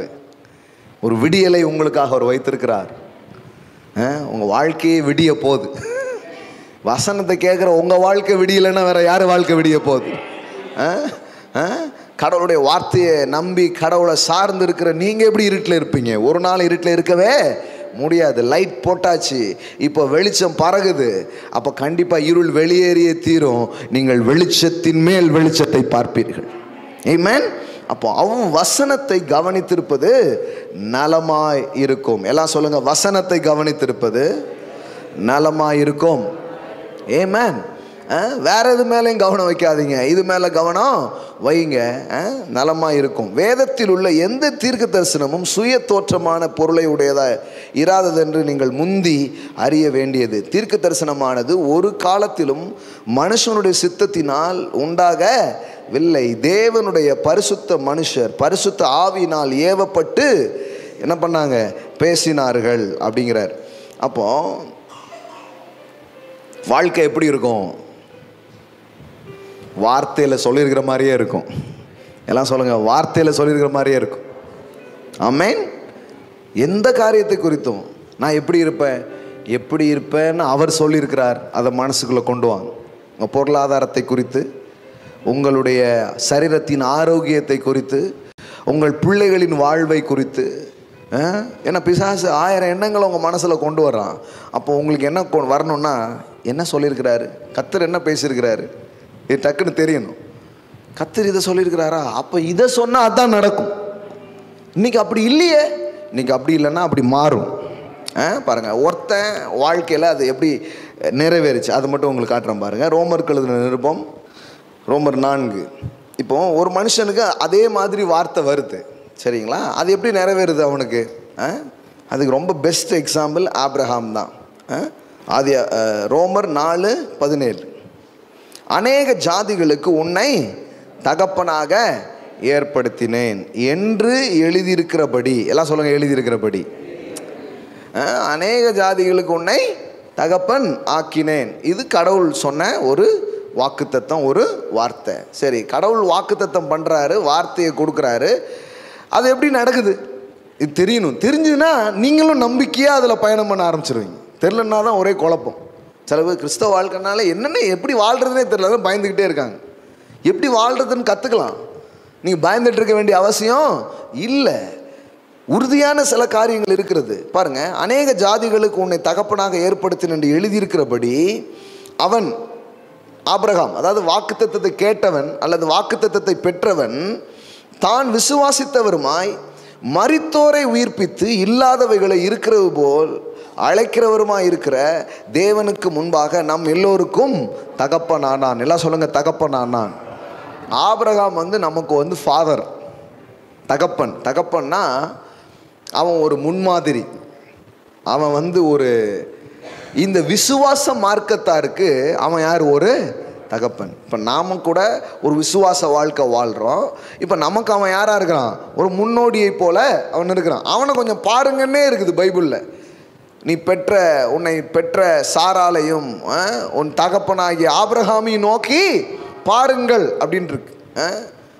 ஒருத்தர் சொல்கிறார், யோபுக்கு இப்படி நடந்துச்சேங்கிறார். யோபுவை பாருங்கள்னு பைபிளில் போடல, யாரை பாருங்கள் தான் போட்டிருக்கு. ஆண்டவர் யாரை பாருன்னு சொல்கிறாரோ அவங்கள தான் நான் பார்ப்பேன். நீங்களாம் பார்த்து நீ எதையாவது பார்த்துட்ருக்கேன். அவருக்கு வயிற்று வலி வந்துச்சு பிரதர், தீமோத்தேயுக்கு வயிற்று வலி இருந்தான் பிரதர், அதெல்லாம் பார்க்க சொல்ல. யாரை பாரு? உங்கள் தகப்பனாகிய ஆபிரகாமையும் உங்களை பெற்ற சாராலையும் நோக்கி பாருங்கள். அவன் ஒருவனாய் இருக்கையில் நான் அவனை அழைத்து அவனை ஆசீர்வதித்து அவனை பெருக பண்ணினேன். கூப்பிடும்போது ஒரு ஆள் தான், ஆனால் நட்சத்திரமாக மாற்றிட்டேன். ஆமென். எண்ண முடியாத ஆளாக நான் மாற்றிட்டேன். பெரும் ஜாதிக்கு தகப்பனாக நான் என்ன பண்ணிட்டேன்? மாற்றிட்டேன். அப்போ பாருங்க, இப்போ நம்ம ஏன் இதை படிக்கணும்? ஏன்னா வேதவசனம் சொல்லுது, தேவனுக்கு முன்பாக நம் எல்லோருக்கும் தகப்பனானா. கவனிக்கிறீங்களா? நம் எல்லோருக்கும் அவன் யாரா மாறுதானா? தகப்பனானான்னு அர்த்தம். அவன் தான் முன்னோடி, அவன் தான் ஒரு மாதிரி. இப்படி தான் நமக்கும் என்ன பண்ண போகுது? நடக்க போகுது. பாருங்க, இதை எக்ஸ்பிளைன் பண்ணுறதுக்கு முன்னாடி இது நமக்காகனதுங்கிறத உங்களுக்கு எஸ்டாப்ளிஷ் பண்ண விரும்புகிறேன். பாருங்க, 4வது அதிகாரத்தில் 22, 23 முதல்ல வாசிக்கிறேன், அப்புறமா அதை விளக்குறேன் பாருங்க. 22, ஆகையால் அது அவனுக்கு நீதியாக எண்ணப்பட்டது. எல்லாம் சொல்லுங்க, நீதியா எண்ணப்பட்டது. அது அவனுக்கு நீதியாக எண்ணப்பட்டது என்பது அவனுக்காக மாத்திரமல்ல. என்ன போட்டிருக்கு? எல்லாம் சொல்லுங்க, நமக்காகவும் எழுதப்பட்டிருக்கு. புரியுதுங்களா? அப்படி இல்லைன்னா பைபிளை மூடி வச்சுட்டு வீட்டுக்கு போயிட வேண்டியதான். யாரோ ஆபிரகாமா அவருக்கு நடந்துச்சு, யார் கண்டா அப்படின்னு போயிடலாம். ஆனால் வேதவசனம் சொல்லுது, இது ஆபிரகாம் கதை இல்லப்பா. இன்னைக்கு இது போல கர்த்தரை நம்புகிற உனக்காக கர்த்தர் இப்படிப்பட்ட காரியங்களை அவர் செய்ய போகிறார். இது நமக்காக எழுதப்பட்டிருக்கு. எல்லாம் சொல்லுங்க, எனக்காக எழுதப்பட்டிருக்கு. ஆமென். இன்னைக்கும் கர்த்தரையும் அவர் வார்த்தையை நம்புற ஒரு ஆளுக்கு எது சாத்தியம்? யாரா வேணாலும் இருக்கலாம். இன்றைக்கும் தேவனுடைய வாக்குத்தத்தங்களை, இன்றைக்கும் தேவனுடைய வார்த்தையின் மீது ஒரு மனிதன் விசுவாசம் கொள்ளும் பொழுது என்ன நடக்கும் அப்படிங்கிறதுக்கு ஆபிரகாம் ஒரு மாடல். அதை நம்புற யாருக்கும் இது சாத்தியமாக இருக்கிறது. இந்த ஆபிரகாமுக்கு மட்டும் சிலர் நினைக்கிறாங்க அது ஒரு மாடலுக்காக சில காரியத்தை கர்த்தர் செய்தார், இன்னைக்கெல்லாம் அப்படி கிடையாது. அப்படி இல்லை. இது நமக்காக எழுதப்பட்டிருக்கு. எல்லாம் சொல்லுங்க, நமக்காக.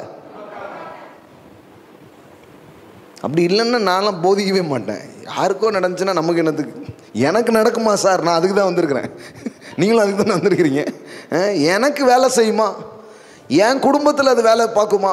என்னுடைய எதிர்மறையான சூழ்நிலையில் நான் கூட கர்த்தரை நம்பி அவர் வாக்குத்தத்தங்களை நம்பி முன்னேற முடியுமா? என் பலத்தில் பலனை நான் பார்க்க முடியுமா? என்னுடைய தோல்வியில் வெற்றியை நான் பார்க்க முடியுமா? எனக்கு வேலை செய்யுமா? நான் சொல்கிறேன், யாருக்கும் வேலை செய்யும்.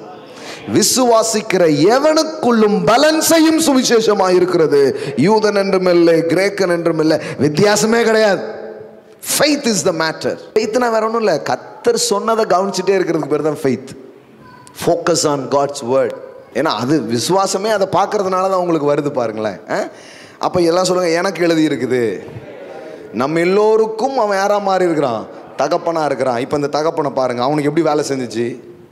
நீங்கள் நினைக்கிற மாதிரி இந்த ஆபிரகாம்லாம் எடுத்த உடனே பெரிய பாயும் புள்ளிலாம் கிடையாது. ஆண்டவர் சொன்ன உடனே ஆமேன் அப்படிங்கிற ஆள்லாம் கிடையாது. இவனும் நிறைய குறைவுள்ள ஒரு ஆள் தான். இது முதல்ல தெரியணும் பாருங்க. தெரிஞ்சாதான் எல்லாருமே பயணம் பண்ணுவோம். நம்ம என்ன நினச்சிடுறோம்?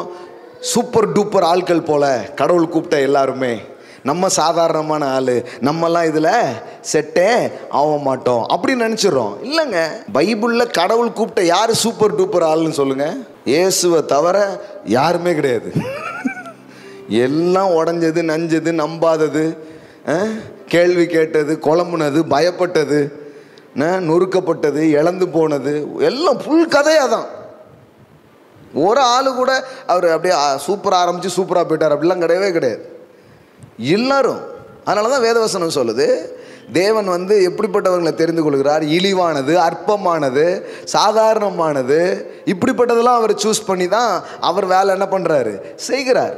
அதனால் இந்த பயணத்தை ஆரம்பிக்கும் போதே இந்த ஃபெய்த் ஜேர்னி, இந்த வேர்டு ஜேர்னியில் நீங்கள் பயணம் பண்ணும்போது உங்களுக்கு தெரியணும், பயணம் பண்ண ஆரம்பித்த எல்லாரும் பயணம் பண்ணும்போது ரொம்ப பெரிய ஆட்களாக இல்லை, விசுவாசத்தில் ரொம்ப பெரிய ஆளாக அவங்க இல்லை. புதிய ஏற்பாட்டில் படிக்கும்போது அவங்க குறைவுகள்லாம் நிறைய அதில் வராது. அதான் புதிய ஏற்பாடு. ஏன்னா அதெல்லாம் நான் பார்க்கல, ரெக்கார்டில் கேன்சல் பண்ணிருன்ட்டார். இன்னமும் எடுத்த உடனே ஆமேன் அப்படிங்கிற மாதிரியே எழுதி வச்சுருப்பாங்க. அதனால தான் கொஞ்சம் பழைய ஏற்பாடு, பழைய ரெக்கார்ட், பழைய ஏற்பாடுன்னு ஒன்று இருக்குது பாருங்களேன். அதில் எல்லாம் விவரமாக இருக்குது. ஆபிரகாம் நம்பினான், தாவீது நம்பினான், சிம்சோன் நம்பி ஜெபி, ஒரு ஆளுடைய தப்பு இருக்காது பாருங்கள் புதிய ஏற்பாட்டில். ஏன் தெரியுமா? ரத்தத்துக்கு கீழே வந்ததுனால எல்லாமே கழுவப்பட்டது, எல்லாமே மறைக்கப்பட்டு விட்டது. கர்த்தர் மறந்துட்டேங்கிறார். ஞாபகம் இருந்தாலும் மறுபடியும் எழுதுறது எல்லாமே மறந்துடுச்சுப்பாங்கிறார். அதனால தான் புதிய ஏற்பாட்டில் யாருடைய பாவங்களோ குறைவுகளோ அங்கே என்ன பண்ணப்படுறதில்லை, மென்ஷன் பண்ணப்படுறதே கிடையாது. அதெல்லாம் பழைய ஏற்பாட்டில் தான் இருக்குது. அது பழைய ஃபைலில் இருக்குது, உனக்கு வேணால் படிச்சுக்கோ. என் ரெக்கார்டில் அவன் இல்லை, ஆபிரகாம் நம்பினான்னு தான் இருக்குது அப்படிங்கார்.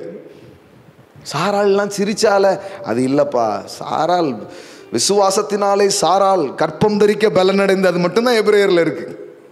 அந்த அம்மா எவ்வளோ வேலை பார்த்துச்சுலாம் இல்லை. ஆனால் பழைய ரெக்கார்டை கொஞ்சம் கிண்டுறது நல்லது.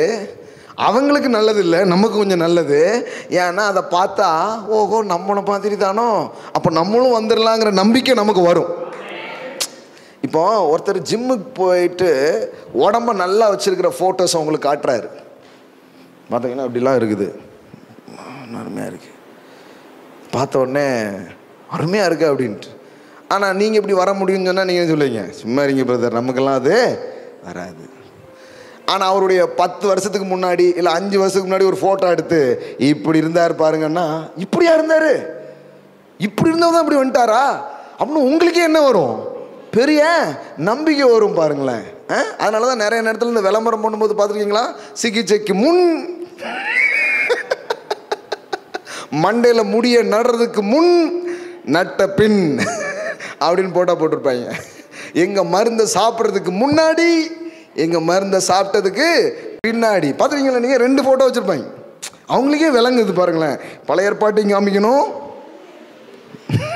பிஸ்னஸ் பண்ணணும்னா 2ஐயும் காட்டணும், இதையும் காட்டணும் இதையும் காட்டணும். ஏன்னா வெறும் இதை காட்டினா ஆள் நல்லா தானே இருக்கிறார், இல்லை இல்லை இப்படி இருந்தவர் தான் இப்படி ஆயிட்டாரு.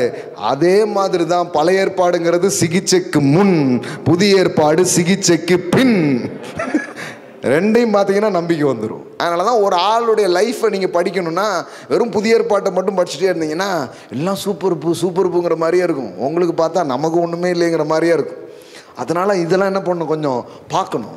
அப்போ ஆபிரகாம் தன்னுடைய விசுவாச பயணத்தை ஆரம்பிக்கும் போது நீ கவனிச்சு பாருங்க, அவனுடைய இனம் ஆதியாகமம் 12 ஆரம்பிக்கு, சரிங்களா, ஆதியாகமம் 12 ஆரம்பிக்குது. அப்போ அவர் சொல்கிறாரு, உன்னுடைய இதெல்லாம் விட்டுட்டு என்ன பண்ணு, வா, சொந்தங்கள் உன்னுடைய ஊரை விட்டுட்டு நீ வா அப்படிங்கிறார். ஆனால் இவன் பார்த்தீங்கன்னா கிளம்பும் போதே கூட யாரையும் கூட்டிகிட்டு தான் வரான், லோத்து. இந்த லோத்தால் எவ்வளோ பிரச்சனை ஆச்சு, பைபிள் படிச்சிங்கன்னா உங்களுக்கு தெரியும். லோத்தையும் என்ன பண்ணுறான், கூட்டிகிட்டு தான் வரான். சரி போ அப்படின்ட்டு அவனும் வந்துடுறான். அப்போ ஒன்றும் முழுமையாக அவன் எல்லாத்தையுமே செஞ்ச மாதிரில அப்படி தான் வரான். அப்புறம் வர்ற வழியில் கர்த்தர் ஆபிரகாமை நோக்கி, உன் தேசத்தையும் உன் இனத்தையும் உன் தகப்பனுடைய வீட்டையும் விட்டு புறப்படு.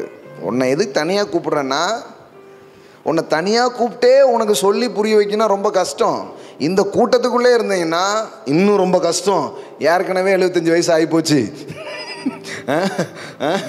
அதனால் இன்னும் ரொம்ப டைம் எடுத்துக்கக்கூடாது அப்படின்னு என்ன பண்ணுறாரு, கொஞ்சம் கூட்டிகிட்டு போகிறார். சில நேரம் நம்ம இருக்கிற இடத்துலையே கர்த்தர் வேலை செய்ய முடியும். சில நேரம் நம்ம நலன் கருதி கொஞ்சம் கிளினிக்கு வந்திருப்பாம்பார். வீட்டுக்கு வந்தும் பண்ணலாம், ஆனால் நீ கொஞ்சம் இங்கே வந்துட்டீங்கன்னா நல்லதுங்கிறார். ஆண்டவர் சில நேரம் அந்த மாதிரி செய்கிறார் பாருங்களேன். ஆமாம். ஸோ என்ன பண்ணுறாரு, கூப்பிட்றாரு. எல்லாத்தையும் விட்டுட்டு தானே சொல்கிறாரு, காண்பிக்கும் தேசத்துக்கு போங்கிறாரு. அடுத்த வசனம், நான் உன்னை பெரிய வாக்குத்தத்தெல்லாம் கொடுத்துட்றாரு. அதெல்லாம் நமக்கு தெரியும். பெருமைப்படுத்துவேன், ஆசீர்வாதமாக இருப்பாய், எல்லாமே. அடுத்தது, பூமியின் வம்சங்கள் எல்லாம் ஆசீர்வதிக்கப்படும். கர்த்தர் ஆபிரகாமுக்கு சொன்னபடி அவன் புறப்பட்டு போனான், லோத்தும் அவனோடு கூட போனான். அப்போ லோத்து தான் இவன் என்ன பண்ணுறான், எல்லாத்தையும் விட்டுட்டு வான்னா இவன் யாரை கூப்பிட்டு வர்றான், லோத்து என்ன பண்ணுறான், கூட்டிகிட்டு வர்றான். அதனால் நிறைய பிரச்சனைலாம் நடக்குது. நம்ம எடுத்த உடனே ஒரு பரிபூர்ணமான கீழ்ப்படுகிற ஆளாக நம்ம சில நேரத்தில் நம்ம வாழ்க்கை இல்லை. ஆனாலும் நம்மளை அழைத்தவர் உண்மை உள்ளவர். ஆமென். நாட் பர்ஃபெக்ட் ஒபீடியன்ஸு நிறைய நேரத்தில் இருக்கிறது இல்லை, குறைகள் இருக்குது. ஆனாலும் வேலை செய்கிறாரு. சரி, கூப்பிட்ட உடனே வந்துடுறான். வந்து போயிட்டே இருக்கிறான். போயிட்டே இருக்கும்போது என்ன ஆகுது, திடீர்னு அவன் போகிற ஊரில் என்னது, பஞ்சம். முதல்ல அவன் எதை ஃபேஸ் பண்ணுறான், பஞ்சத்தை ஃபேஸ் பண்ணுறான். பஞ்சம் உடனே என்ன பண்ணிடுறான், எங்கே போயிடுறான், எகிப்துக்கு போயிடுறான். அது ஒரு வழக்கம். சில ஊர்கள்லாம் இருக்கும், இங்கே பிரச்சனைனா அந்த ஊருக்கு போயிடுவாங்க. ஏன்னா அந்த ஊரில் தான் கொஞ்சம் வியாபாரம் பழக்க வழக்கங்கள்லாம் இருக்கும். அப்படி தான் என்ன பண்ணுவாங்க, ஊர் மாற்றி போகிறாங்க. சரி, நம்மளை கர்த்தர் கூப்பிட்டுருக்கிறாரு, கொஞ்சம் கர்த்தர்கிட்ட கேட்போம், இல்லை கர்த்தர் நடத்துவார், அது கூட இல்லை பாருங்களேன். டக்குன்னு எங்கே போயிடுறான், ஒன்றா என்னது, எகிப்துக்கு அப்படின்னு போயிடுறான். இந்த மாதிரி ஒரு ஆளாக தான் அவன் இருக்கிறான். எகிப்துக்கு போயிடுறான். ஆபிரகாம் பார்ப்பார், அப்பியர் ஆனாலும் ஆயிடுவார். இங்கே தான் உட்காந்து கேட்டுருக்காரு, பழைய ஃபைலை திருப்பி எடுத்து பேசிகிட்டு இருக்கான் பாரு அப்படின்னு. இருந்தாலும் அவர் தான் மாடலுங்கிறதுனால அவர் சந்தோஷப்படுவார். சரி, கவனிங்க. இப்போ எகிப்துக்கு போகிறான். எகிப்தில் போனோன்னு என்ன நடக்குது, அந்த ஊரில் கொஞ்சம் மோசமான ஆட்கள்லாம் இருக்கிறாங்க. அதனால் ஒய்ஃப் கிட்ட சொல்லுதான், நம்ம 2 பேரும் யார் அண்ணன் தங்கச்சின்னு என்ன பண்ணிவிடுவோம், சொல்லிடுவோம். இல்லைன்னா நீ ரொம்ப அழகாக இருக்க, அப்புறம் ஒன்றை எடுத்துகிட்டு என்ன பண்ணிடுவான், கொன்றுவாங்க. அதனால் நீ நான் யார், அண்ணன் தங்கச்சி அப்படிங்கிறான். எவ்வளோ வேலை பார்க்குறாங்க பாருங்க. இது தெரியாமல் சாரால் எல்லாம் என்ன பண்ணிடுறாங்க, சாரால் பாட்டின்னு சொல்ல முடியாது, சாரால் பியூட்டி. சாரால் பியூட்டி என்ன பண்ணிடுறாங்க, ஒரு அழகான பொண்ணு ஒன்று வந்திருக்கு, சூப்பராக இருக்குது அப்படின்னு இதுக்குவே ராஜாவுக்கு வேலை பார்த்துருக்காங்க கொஞ்சம் பேர். என்ன அற்புதமான தொண்டுகள். அப்புறம் கரெக்டாக பாட்டியை என்ன பண்ணிட்டாங்க, கூப்பிட்டு போயிட்டாங்க. கூப்பிட்டு போகிறதுக்கு முன்னாடி ராஜா என்ன பண்ணுறாரு, முறை வரிசெல்லாம் பண்ணுறார் மச்சானுக்கு. நீங்கள் பைபிளில் பார்த்தீங்கன்னா அவன் என்ன சொல்கிறான், சரி நல்ல அழகான ஒரு தங்கச்சியை வச்சுருக்கிறான், அதனால் மச்சானுக்காரனை கொஞ்சம் நல்லாவே கவனிப்போன்ட்டு அது இதுன்ட்டு என்னெல்லாமோ கொடுத்துட்டான். யாருக்கு, அவள் நிமித்தம் அவன் ஆபிரகாமுக்கு தயை பாராட்டினான். அவனுக்கு ஆடு மாடுகளும் கழுதைகளும் வேலைக்காரரும் வேலைக்காரிகளும் கோழிகை கழுதைகளும் ஒட்டகங்களும் கிடைத்தது. டப்புன்னு அங்கே இருக்குது. இப்போ எங்கே ஆயிடுச்சு, இங்கே டிரான்ஸ்ஃபர் ஆகிப்போச்சு. என்ன வேலை பார்த்துருக்கான்னா பொய் சொல்லியிருக்கான். நம்ம ஊரில் ஒரு பழமொழி இருக்குது, பொய் சொன்ன வாய்க்கு இவனுக்கு எல்லாமே கிடைக்கும். இதிலிருந்து தாங்கள் கற்றுக்கொள்வது என்ன, இனிமே புழுவதை அவுத்து விட வேண்டியதான். நல்லா புரிஞ்சுக்கோங்க, கடவுளுடைய தயவு இருக்கிறதுனால இப்போ பாருங்களேன், கடைசியில் இந்த பொய் தெரியுது. கடவுளுடைய தயவு மட்டும் இல்லைன்னா அப்படிதான் ஆபிரகாம் கழுத்தை என்ன பண்ணியிருப்பான், தூக்கியிருப்பான். ஆனால் நீங்கள் அந்த கதை முடிவில் பார்த்தீங்கன்னா அவன் ஒன்றத்தையுமே ரிட்டர்ன் கேட்கல, ஒய்ஃபையும் கொடுத்துட்றான், கொடுத்த செல்வத்தையும் திருப்பி கேட்கல, போயிட்டு வாப்பான்னு அனுப்பிச்சி வச்சுட்டான். இப்போ ஆபிரகாம் பொய் சொன்னது உண்மைதான், ஆனாலும் கர்த்தர் ஆபிரகாம் பக்கம் இருக்கிறார். இது கொஞ்சம் ஏற்றுக்கிறது கஷ்டம். ஏன்னா நம்ம என்ன பொதுவாக மைண்டில் இருக்குன்னா, உண்மையான ஒரு ஆள் பக்கம்தாயா கடவுள் இருப்பார்னு. கடவுள் யாரை கூப்பிட்டாரோ அவங்க பக்கத்தில் நிற்பார். பிரச்சனையே ஆனாலும் தப்பே இருந்தாலும் உன் கூட நான் நிற்பேன். உன்னை சரிப்படுத்துறதெல்லாம் அப்புறம், ஆனால் முதல்ல இதில் உன்னை பாதுகாப்பாக உன்னை தூக்குவேன். ஏன்னா நீ என்ன நம்பி வந்தவன், உன்னை நான் விடவே மாட்டேன். அப்போ பாருங்கள், இதுதான் தேவன். பாருங்களேன், தேவன் பொய் சொல்லிட்டான், ஏன்னா அவனுக்கு ஒரு பயம். அவன் இன்னும் கர்த்தரை நம்புகிற, கர்த்தர் யார், கர்த்தர் எப்படிப்பட்டவர். இப்போ நம்ம என்ன பேசிகிட்டு இருக்கோம், பொய் சொல்லாதிருப்பாயாக. ஆமாம், எங்கே சொல்ல முடியுது எல்லாம். பொய் சொல்லனா வாழ முடியுமா பிரதர்? இப்போ நீங்கள் சொல்லி பாருங்கள், இதெல்லாம் பேசி பாருங்கள். அவன் சொல்லலாம், அதெல்லாம் சும்மா பிரதர், சொல்கிறீங்க, சொல்லிட்டு போங்க, பைபிளில் இருக்காம. அவன் கிண்டல் அடிச்சுட்டு போயிடுவான். ஆனால் பைபிள் அப்படியே சொல்லலை. பாருங்களேன், ஒரு மனுஷன் தன்னுடைய பலகீனத்தினால தான் அப்படி சொல்கிறான். ஆனால் கடவுளுடைய ஆசீர்வாதம் நன்மையும் வரும்பொழுது இந்த ஆபிரகாம் பின்னாடி எப்படி மாறுறான் அப்படின்னா அது வேற கதை, வேற கதை பாருங்க. அப்போ பார்வோன் அவனை குறித்து தன் மனுஷருக்கு கட்டளை கொடுத்தான். அவர்கள் அவனையும் அவன் மனைவியையும் அவனுக்கு உண்டான எல்லாவற்றையும், அதாவது என்ன நடந்துச்சுன்னா, இவன் ஒய்ஃப் அனுப்பிச்சதுலேருந்து பார்வோன் வீட்டில் சம் ப்ராப்ளம் ஆகுது. என்னடா என்ன பிரச்சனைடா, எல்லாம் நல்லா தானே போயிட்டு இருந்ததுன்னு அண்ணான்னு பார்த்தா கடைசியில் அங்கே பாருங்கள், ஆபிரகாமுடைய மனைவி ஆகிய சாராள் நிமித்தம் கர்த்தர் பார்வோனையும் அவன் வீட்டாரையும் மகா வாதையினால், சாமி புழுவுனது இவன். நீங்கள் தப்பான ஆள்கிட்ட போய் காமிச்சிட்டு இருக்கீங்க. தண்டிக்கிறதா இருந்தால் யாரை தண்டிக்கணும்? நீங்கள் யோசித்து பாருங்கள், நீதியுள்ள நியாயாதிபதி யாருக்கு இது பண்ணணும்? ஆபிரகாமுக்கு தான். இங்கே வா, பொய் சொல்லி கெடுத்துட்டியா, உன்னை போய் ஜாதிகளின் தப்புன்னா நான் எப்படி ஆக்க போகிறேன்னே தெரியலையாடா, உன்னை கூப்பிட்டனடா, இப்படி நம்பிக்கைக்கு பார்த்துட்டேன்னு ஆபிரகாம கடிந்து கொள்ளவே இல்லை. அவர் இங்கே தான் இது பண்ணுறாரு, பிரச்சனை என்ன பண்ணுறாரு, அங்கே ஏதோ ஒரு ப்ராப்ளம் நடக்குது பாருங்க. அடுத்த வசனம், அப்பொழுது பார்வோன் ஆபிரகாம் அழைத்து, நீ எனக்கு ஏன் இப்படி செய்தாய், இவள் உன் மனைவி என்று நீ எனக்கு அறிவியாமல் போனது என்ன, இவளை உன் சகோதரி என்று நீ சொல்ல வேண்டுவது என்ன, இவளை நான் எனக்கு மனைவியாக்கி கொண்டிருப்பேனே, இதோ உன் மனைவி, இவளை அழைத்து கொண்டு போ என்று சொன்னான். பார்வோன் அவனை குறித்து தன் மனுஷருக்கு கட்டளை கொடுத்தான். அவர்கள் அவனையும் அவன் மனைவியையும் அவனுக்கு உண்டான எல்லாவற்றையும் அனுப்பி விட்டார்கள். யோசித்து பாருங்க, ஒரு பொய் சொன்னா, பொய் சொல்லி ஒரு பிரச்சனை வந்துச்சு. இப்போ கர்த்தர் அவனை அதுல இருந்து காப்பாத்துறார். இப்போ இந்த பிரசங்கத்தை சபையில் பண்ணவே மாட்டாங்க. ஏன் பிரதர், சும்மையே ஏக்கர் கணக்கில் விட்டுக்கிட்டு இருக்காங்க. இதெல்லாம் பிரசங்கம் பண்ணணும்னு வைங்களேன், ஆமாம், ஏக்கர் கணக்கு இன்னும் கிலோமீட்டர் கணக்காயிரும் அப்படின்னு. இல்லை, அப்படி இல்லை. பாருங்கள், இதில் நாம் பார்க்க வேண்டியது என்னென்னா, இவ்வளவு பலகீனமாய் ஆபிரகாம் இருந்தாலும் அவனை அழைத்த கர்த்தர் உண்மையுள்ளவராக இருந்து கிருபையுள்ளவராக இருந்து அவனை காக்கிறார், மீட்கிறார், தப்புவிக்கிறார். ஆமென். இன்னும் சொல்ல போனால் அவ்வளோதான். இப்போ அடுத்த வசனம் பாருங்கள், அடுத்த அதிகாரம். ஆபிரகாமும் அவன் மனைவியும் அவனுக்கு உண்டான யாவும் அவனுடைய லோத்தும் எகிப்தை விட்டு தென் திசைக்கு வந்தார்கள்.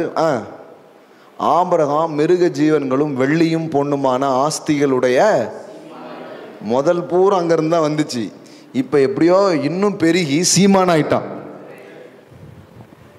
இப்போ நம்ம பொய் சொன்ன வாய்க்கு போஜனை கிடையாது. ஆனால் கர்த்தர் ஒரு மனுஷனை அழைக்கும் போது அவனுக்கிட்ட சில குறைகள் இருந்தாலும் அவனை பாதுகாத்து அவனுக்கு உதவி செய்து அவனை மேன்மைப்படுத்துகிறான். அதனால பாருங்க, இந்த மாதிரி நம்ம கர்த்தரை சொல்லாததுனால தான் நிறைய பேர் வரவே இல்லை. நேற்றுக்கு எனக்கு ஒருத்தர் ஃபோன் பண்ணி ஒரு 20 நிமிஷம் இருக்கும் பேசினார். அவர் சொன்னார், நான் எந்த கிறிஸ்தவ கோயிலுக்கும் போனதில்லை, நான் ஒரு கிறிஸ்தவ பொண்ணை தான் கல்யாணம் பண்ணியிருக்கிறேன், 2 பிள்ளைங்க இருக்கிறாங்க. ஒரு நாள் தற்செயலாக டிவியில் உங்களுடைய இது பார்த்தேன். எங்கள் வீட்டில் இனிமேல் இதை மட்டும் பாருன்னு என் ஒய்ஃப் சொல்லியிருக்கிறேன். என் மனைவியும் பிள்ளைகளும் நானும் தினமும் காலையில் ஆனால் இதை என்ன பண்ணுறோம், பார்க்குறோம். இது வரைக்கும் எந்த கிறிஸ்தவனும் எனக்கு பிடிக்காது, முதல்ல எனக்கு பிடிச்ச ஒரே கிறிஸ்தவர் நீங்கள் தான் அப்படிங்கிற. அப்போ என்னன்னா வேற ஒன்றுமே இல்லை, இந்த சுவிசேஷத்தை அவர் கேட்கல. அவர் வேற என்ன, நீங்கள் சொல்கிறது என்னால் மறுக்கவே முடியலங்க. நான் ஒரு இந்த சைவ வழிபாடு உள்ள ஒரு ஆள், ஆனால் நீங்கள் இதை கேட்கும்போது எனக்கு ஒரு பெரிய ஈர்ப்பு வருது. உங்களை நேரில் நான் பார்க்கணும், வரணும், எனக்கு ஒரு அப்பாயின்மெண்ட் கொடுங்க அப்படின்னாரு. நான் சொன்னேன், கண்டிப்பாக வாங்க. அப்போது நம்ம வேற ஏதோ பேசிகிட்டு இருக்கோம். இதுதான் கிருபை. ஒரு மனிதனுக்குள் எவ்வளவோ கிறுக்கல்கள் இருந்தாலும் கிருபை அதை ஓவியமாக மாற்றுகிறது. ஆமென். அதை ரொம்ப அழகாக்குறார். அவன் பாவம் ஏதோ பயத்தில் போய் சொல்லிட்டான். அவனுக்கு ஏன்னா உயிர் போயிருமோன்னு பயம், அவனுக்கு ஒன்றும் பெரிய இதுக்கு. கடவுள் பாருங்க, நம்முடைய பலவீனங்களில் நம்ம கூட நிற்கிறாருங்க. நீங்கள் அந்த தேவனை அறிஞ்சிருந்தீங்கன்னா பயப்பட மாட்டீங்க. கடவுள் நீ பர்ஃபெக்டாக கரெக்டாக இருந்தியா மௌன அப்படிலாம் கிடையாது. வேதவசனம் நமக்கு சொல்லுது, பலவீனரை தாங்குங்கள். இப்போ நம்மளே பலவீனரை தாங்கணும்னா கர்த்தர் எப்படிப்பட்டவராக இருக்கிறாரு. சரி, அவனுக்கு அவன் அறியாமை அவன் செஞ்சுட்டான். அப்புறமும் நீங்கள் ஆபிரகாம் வாழ்க்கையில் பார்த்தீங்கன்னா எத்தனையோ பிள்ளைகள் தொடர்ந்து இருந்து கொண்டே இருக்கிறது. வாக்குத்தத்தத்தை நம்பி எனக்காக காத்துரு அப்படின்னா மனைவி சொல்கிறா, ரொம்ப லேட்டாக வர மாதிரி இருக்குது, வேணா யாரை எடுத்துக்கோங்க, என் அடிமை பெண்ணாகிய சாரால உங்களுக்கு கல்யாணம் பண்ணி வச்சிடுறேன், ஆகாரை கல்யாணம் பண்ணி வச்சிடுறேன், ஆகார் மூலமாக சந்ததி வரட்டுமே, நம்ம கடவுளுக்கு உதவி செஞ்ச மாதிரி இருக்கும் இல்லையா. வாக்குத்தத்தமும் நிறைவேறின மாதிரி இருக்கும். ஆண்டவரே ஒன்றும் வருத்தப்பட்டுக்காதீங்க, நாங்களே நிறைவேற்றிட்டோம் வாக்குத்தத்தத்தை. வாக்குத்தத்தத்தை நீங்கள் நிறைவேற்றக்கூடாது, வாக்கு செய்தவர் அதை நிறைவேற்றுவார். ஆமென். இவங்களே கடவுளுக்கு ஹெல்ப் பண்ணிடுறாங்க. சில பேர் அந்த மாதிரி ஆட்கள்லாம் இருக்கிறாங்க பாருங்க. அப்பவும் பாருங்க பிரச்சனை ஆயிடுது. காத்திருக்கல, வெயிட் பண்ணல, ஒரு இது நடந்துடுது. அங்கேயும் ஆண்டவர் அவனுக்கு உதவி செய்கிறார். கரெக்டாக அதை அதில் வர்ற ப்ராப்ளத்தை அழகாக ஹேண்டில் பண்ணுறதுக்கு அவனுக்கு என்ன பண்ணுறாரு, ஹெல்ப் பண்ணுறாரு. இப்படி தொடர்ந்து நீங்கள் பார்த்தீங்கன்னா அவனுடைய வாழ்க்கையில் பல்வேறு குறைகள் இருந்தால் கூட தேவன் அவன் கூட இருந்து அவனை பலப்படுத்துகிறார். 100 வயசு ஆயிடுச்சு, இப்போ விசுவாசமே போயிடுச்சு. யாருக்கு? சாராளுக்கும் இல்லை. கர்த்தர் வந்து பேசும்போது ஒரு இடத்துல சாரால் நகைத்தாள்னா இருக்குது, இன்னொரு இடத்துல என்ன போட்டிருக்கு, ஆபிரகாமும் என்ன பண்ணுறான், நகைக்கான். ஆண்டவரே இன்னுமா நம்புறீங்க, இனிமே நடக்காது, இனிமே முடியவே முடியாது. ஆமாம், எல்லாமே முடிஞ்சு போச்சு. ஃபோன் சுவிட்ச் ஆஃப், பேட்டரியில் ஒரு பாயிண்ட் கூட இல்லை, இனிமேல் குழந்தை பிறக்கிறதுக்கு வாய்ப்பே கிடையாது அப்படின்ட்டான். அந்த மாதிரி இடத்துக்கு போயிட்டான். ஆபிரகாம் நகைத்தானே இருக்கு, சாராலும் நகைக்கிறா. ரெண்டு பேரும் சேர்ந்தாடா சிரிக்கிறீங்க. பிறக்கிற குழந்தைக்கு பேர் சிரிப்பு. ஆமாங்க, ஈசாக்குன்னு என்ன அர்த்தம்? சிரிப்புன்னு அர்த்தம். உன் பிள்ளைக்கு பேரை சிரிப்புன்னு பேர் வச்சிடற அப்படின்ட்டு. ஈசாக்குன்னா சிரிப்புன்னு அர்த்தம். சிரிப்புன்னே பேர் வச்சாச்சு ஈசாக்குக்கு. அப்போ அவிசுவாசமா இருக்கிறாங்க. அந்த அவிசுவாசத்திலையும் தேவன் விசுவாசிக்கிறதுக்கு அவர்களுக்கு உதவி செய்கிறார். ஆமென். இப்போ அப்படியே கட் ஷாட் பண்ணி நீங்கள் ரோமர் 4க்கு நீங்கள் வாங்க, நான் முடிக்கிறேன். நம் எல்லோருக்கும் தகப்பன் ஆனான். இப்போ இது வரைக்கும் ஆபிரகாமை பற்றி ஒன்றுமே தெரியாத மாதிரியே இருக்கும். ஆனால் நமக்கு தெரிஞ்சிடுச்சு. இந்த மாதிரி ஒரு பயந்த பொய் சொல்கிற ஆளா, காத்திருக்காத ஒரு ஆளா, முழுமையாக கீழ்ப்படியாத ஒரு ஆளா தான் இவர் இருக்கிறார். ஆனால் கூட பாருங்கள் 18, உன் சந்ததி இவனமாக இருக்கும் என்று சொல்லப்பட்டபடியே தாம் அநேக ஜாதிகளுக்கு தகப்பனாகிறதை நம்புகிறதற்கு ஏதுவில்லாதிருந்தும் அதை நம்பிக்கையோட விசுவாசித்தான். அவன் விசுவாசத்திலே பலவீனமாக இருக்க ஒரு நேரம் அப்படி இருந்தான். ஆனால் ஒரு நேரம் எப்படி ஆயிட்டான்னா, ஈசாக்க பலி செலுத்து அப்படின்னொன்னே என்ன பண்ணுறான், கொண்டு போய் அப்படி வச்சுட்டான். ஆண்டவர் தடுக்கலன்னு என்ன பண்ணியிருப்பான், பலி செலுத்தியிருப்பான். அவன் என்ன நினச்சான்னா, செலுத்தினா என்ன, கத்தர் சாம்பலா போயிருந்தா கூட என் பையனை திரும்பவும் கொண்டு வருவார். அவன் அந்த அளவுக்கு நம்ப ஆரம்பிச்சிட்டான். அவன் நம்பிக்கையின் உச்சங்கள் எவ்வளோ தூரம் போயிடுச்சுன்னா, இந்த ஈசாக்கிட்ட தான் என் சந்ததி விளங்குன்னு சொல்லியிருக்கிறாரு. அவன் தடுத்துருவார்னு நினைக்கல. நான் வெட்டிடுவேன், வெட்டி சாம்பலா போயிடுவேன். சாம்பலா போனால் கூட அங்கேருந்து யாரை கொண்டு வருவார்? அதை தான் அதிகாரம் பிகினிங்கில் இருக்குது. அவர் மரித்தோரை உயிர்ப்பித்து இல்லாததை இருக்கிறது போல் அழைக்கிறவர். சாம்பலா போனால் கூட கொண்டு வருவார்ங்கிற அளவுக்கு அவர் மேலே நம்பிக்கை வைக்க ஆரம்பிச்சிட்டான் பாருங்களேன். ஏன்னா விசுவாசம்னா வேற ஒன்றுமே கிடையாது. கடவுளோடு நடக்க நடக்க நடக்க அவர் உங்களை நம்ப வைக்கிறார்.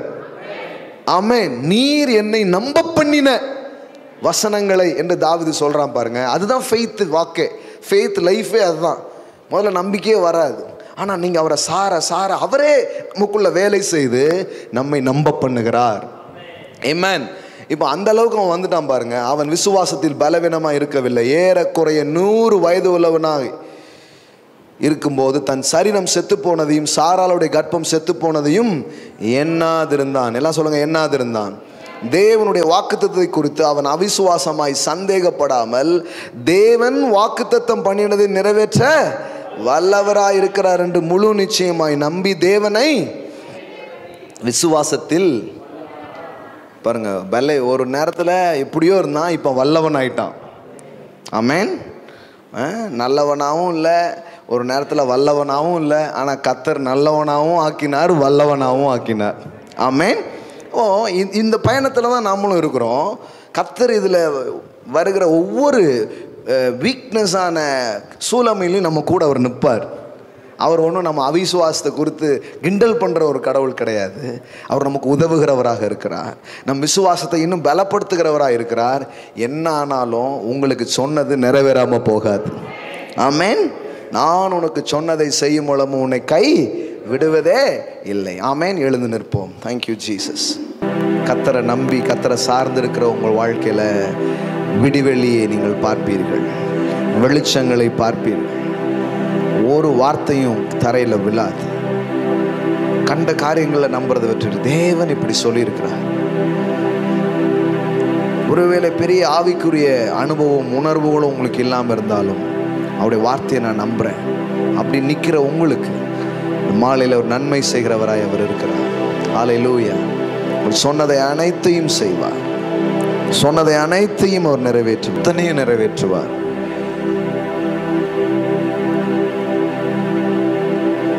இருள் உள்ள ஸ்தலத்திலே நிற்கிற நாம் விளக்கை போன்ற அவர் வார்த்தையை கவனித்து புது விடியலை காண, விடி வெள்ளியை போன்ற பிரகாசத்தை காண அவர் நம்மை அழைத்திருக்கிறார். அப்பா பிதாவே, என் சூழ்நிலைகளும் என் வாழ்க்கையின் காரியங்களும் எப்படி இருந்தால் நீர் உண்மை உள்ளவராக இருக்கிறீர். சில நேரத்தில் நானே கொஞ்சம் பின்தங்கி மங்கி, சில நேரத்தில் சோர்ந்து நம்ப முடியாமல் போயிடுறேன்,